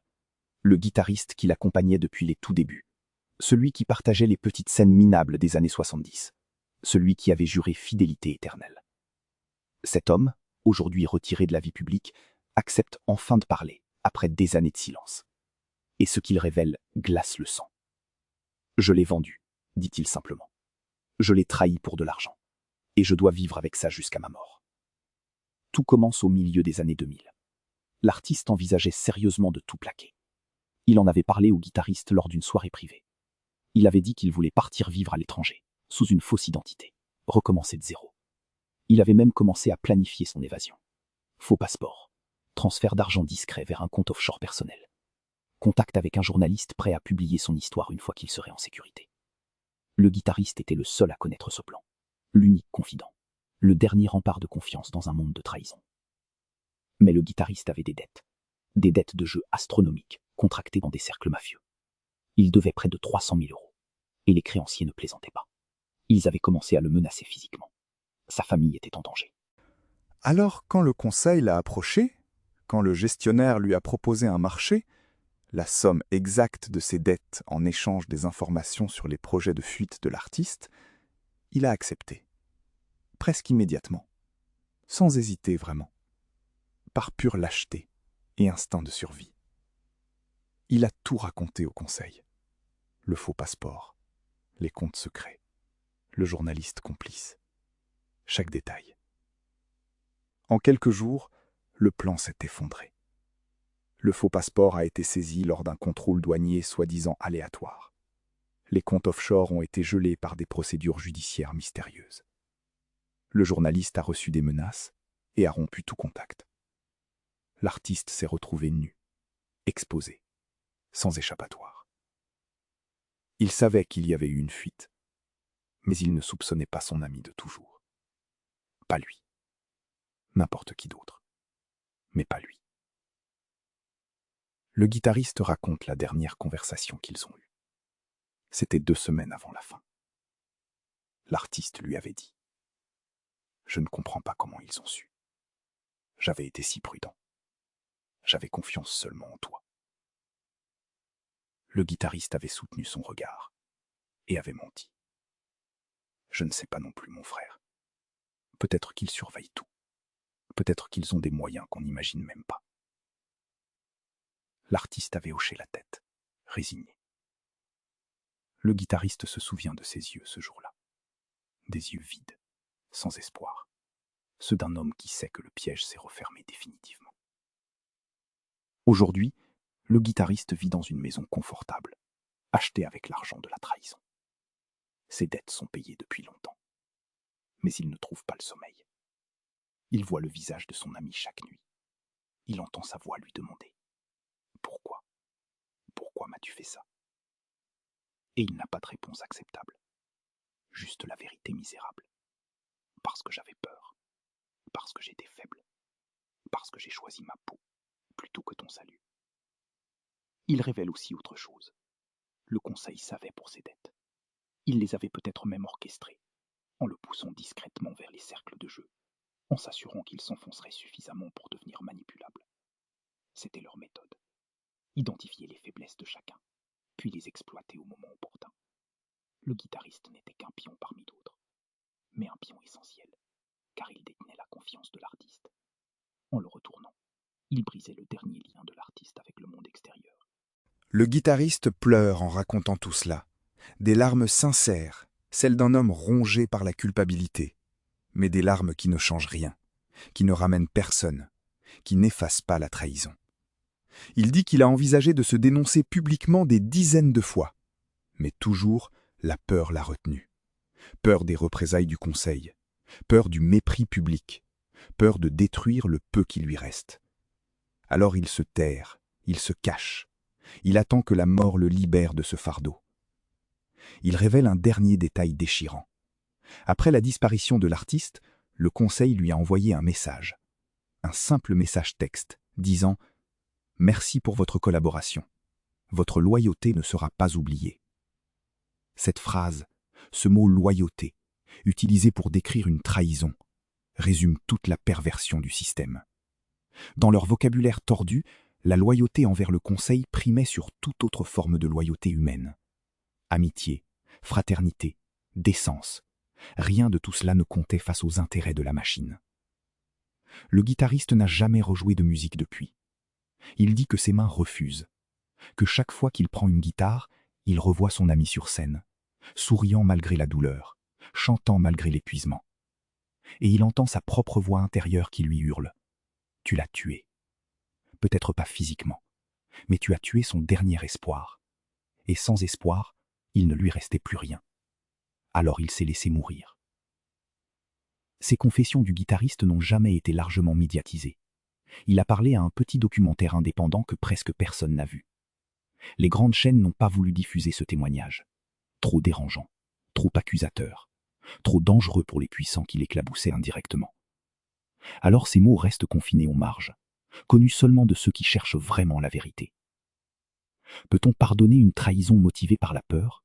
Ou certains actes sont-ils impardonnables, même quand on comprend les raisons qui les ont provoqués ? Les années ont passé. Le mythe a grandi, nourri par des compilations posthumes, des hologrammes en concert, des documentaires hagiographiques. L'industrie continue de faire fortune sur son nom, sur son image figée dans un éternel sourire de scène. Mais lentement, très lentement, la vérité fait son chemin.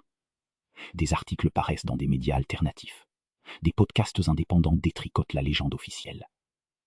Enfin, une pétition finale, formée par des fans dévoués, mais dévoués modérés, qui voient plus clairement la tromperie. Elle appelle au clairissage. Chaque référence à l'artiste, chaque publicité promotionnelle. Des avocats montent des dossiers pour attaquer les responsables encore vivants. Le fils, maintenant quadragénaire, n'a jamais abandonné son combat. Il a créé une fondation pour aider les artistes piégés dans des contrats abusifs. Il finance des recours juridiques, il offre une tribune aux témoins qui osent enfin parler. Des dizaines de personnes se sont manifestées au fil des ans. Anciennes maquilleuses, techniciens, chauffeurs, assistants. Chacun apporte sa petite pierre à l'édifice de la vérité.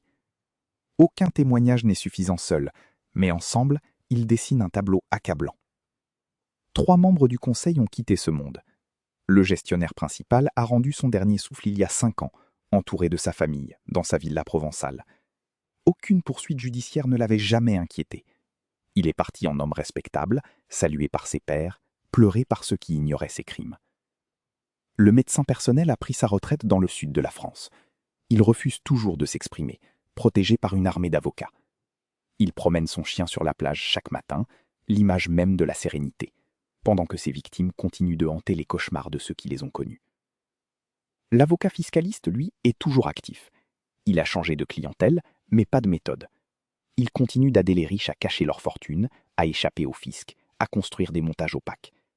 Il vit dans un appartement parisien de luxe, collectionne les œuvres d'art, finance des campagnes politiques. Intouchable. Protégé par ses relations, par sa connaissance des secrets de trop de monde puissant. Attaquer cet homme, c'est risquer de voir exploser des dizaines de scandales qui éclabousseraient des ministres, des PDG, des célébrités. Alors personne ne l'attaque vraiment. Le producteur musical a réinvesti ses gains dans l'immobilier.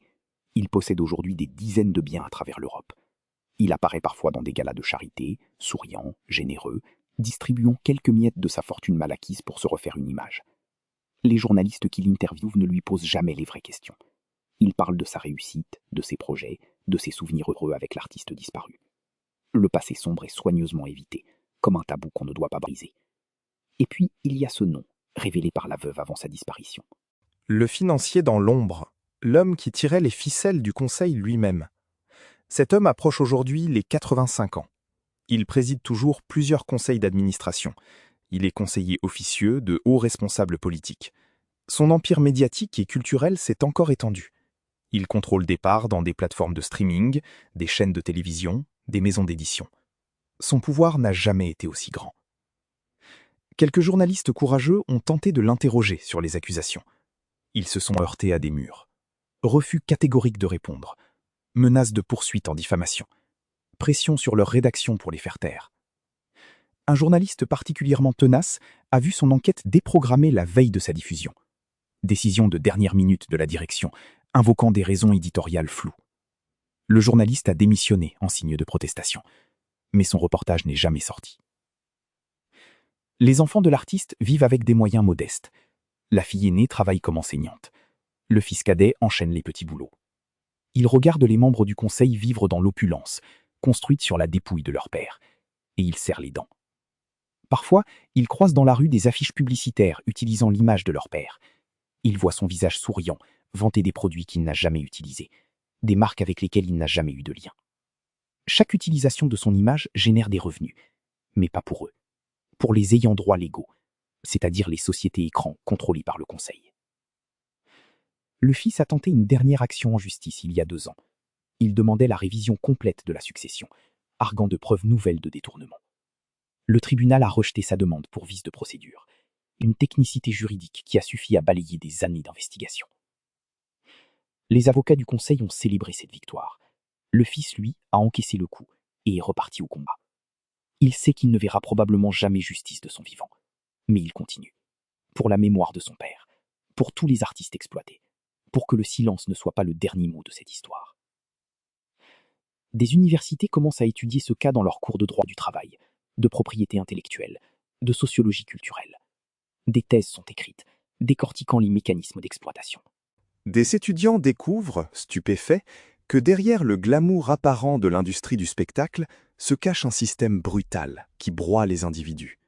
Certains de ces étudiants deviendront avocats, juges, législateurs. Peut-être qu'ils changeront les règles, peut-être qu'ils rendront impossibles les contrats esclavagistes, peut-être qu'ils protégeront les futurs artistes contre les prédateurs en costume. Mais tout cela prendra du temps, des décennies peut-être. En attendant, le système continue. D'autres jeunes talents signent aujourd'hui des contrats qu'ils ne comprennent pas vraiment. Éblouis par les promesses de gloire, ils ne lisent pas les petites lignes. Ils ne voient pas les pièges. Ils ne réalisent pas qu'ils vendent leur liberté contre l'illusion du succès. Et dans 20 ans, certains d'entre eux se retrouveront peut-être dans la même situation. Prisonniers de leur propre célébrité. Exploités par ceux qui prétendent les aider. L'histoire de cet artiste n'est pas celle d'une exception malheureuse. C'est celle d'un système qui fonctionne toujours, qui s'adapte, qui se perfectionne. Les méthodes changent, les technologies évoluent, mais le principe reste identique. Transformer le talent en marchandise. Extraire la valeur humaine jusqu'à épuisement. Puis, passer à la suivante victime, quand la première est vidée. Et quand ces victimes finissent par quitter ce monde, brisées, épuisées, dépouillées, on leur organise des funérailles nationales. On pleure leur génie. On célèbre leur héritage. On vend des éditions commémoratives. On construit des statues. On donne leur nom à des rues, à des salles de concert. On fait tout, sauf reconnaître qu'elles ont été sacrifiées sur l'autel du profit. On préfère le mythe confortable à la vérité dérangeante. Mais la vérité existe, Elle vit dans les témoignages de ceux qui ont osé parler. Elle dort dans les archives que des lanceurs d'alerte ont préservées au péril de leur sécurité. Elle attend dans les coffres de notaires rongés par le remords. Elle circule dans les clés USB copiées et cachées par des journalistes prudents. Elle grandit dans la détermination d'enfants spoliés qui refusent d'abandonner. Elle progresse lentement, mais sûrement, sapant les fondations du mensonge officiel. Un jour peut-être, cette vérité éclatera complètement. Les noms seront révélés, les mécanismes exposés. Les responsables jugés, sinon par les tribunaux, au moins par l'opinion publique. Ce jour-là, le mythe de l'artiste heureux et comblé se fondrera. Et à sa place apparaîtra la réalité d'un être humain exploité, trahi, détruit par ceux qu'il croyait être son équipe, sa famille professionnelle, ses protecteurs. En attendant ce jour, l'artiste repose dans son caveau de marbre, son nom gravé en lettres dorées. Des fleurs fraîches, déposées chaque semaine par des fans qui ignorent tout. Un silence de pierre qui contraste avec le vacarme de son vivant. Il voulait juste chanter, partager sa voix, sa passion, son art. Il a fini en produit commercial, exploité jusqu'à la mort et au-delà. Son rêve s'est transformé en cauchemar, sa gloire en prison, sa vie en calvaire. Mais peut-être que son sacrifice n'aura pas été totalement vain. Peut-être que son histoire, peu à peu révélée malgré tous les obstacles, servira d'avertissement. D'autres artistes apprendront peut-être de ses erreurs, se méfieront des sourires trop généreux et des contrats trop beaux pour être vrais.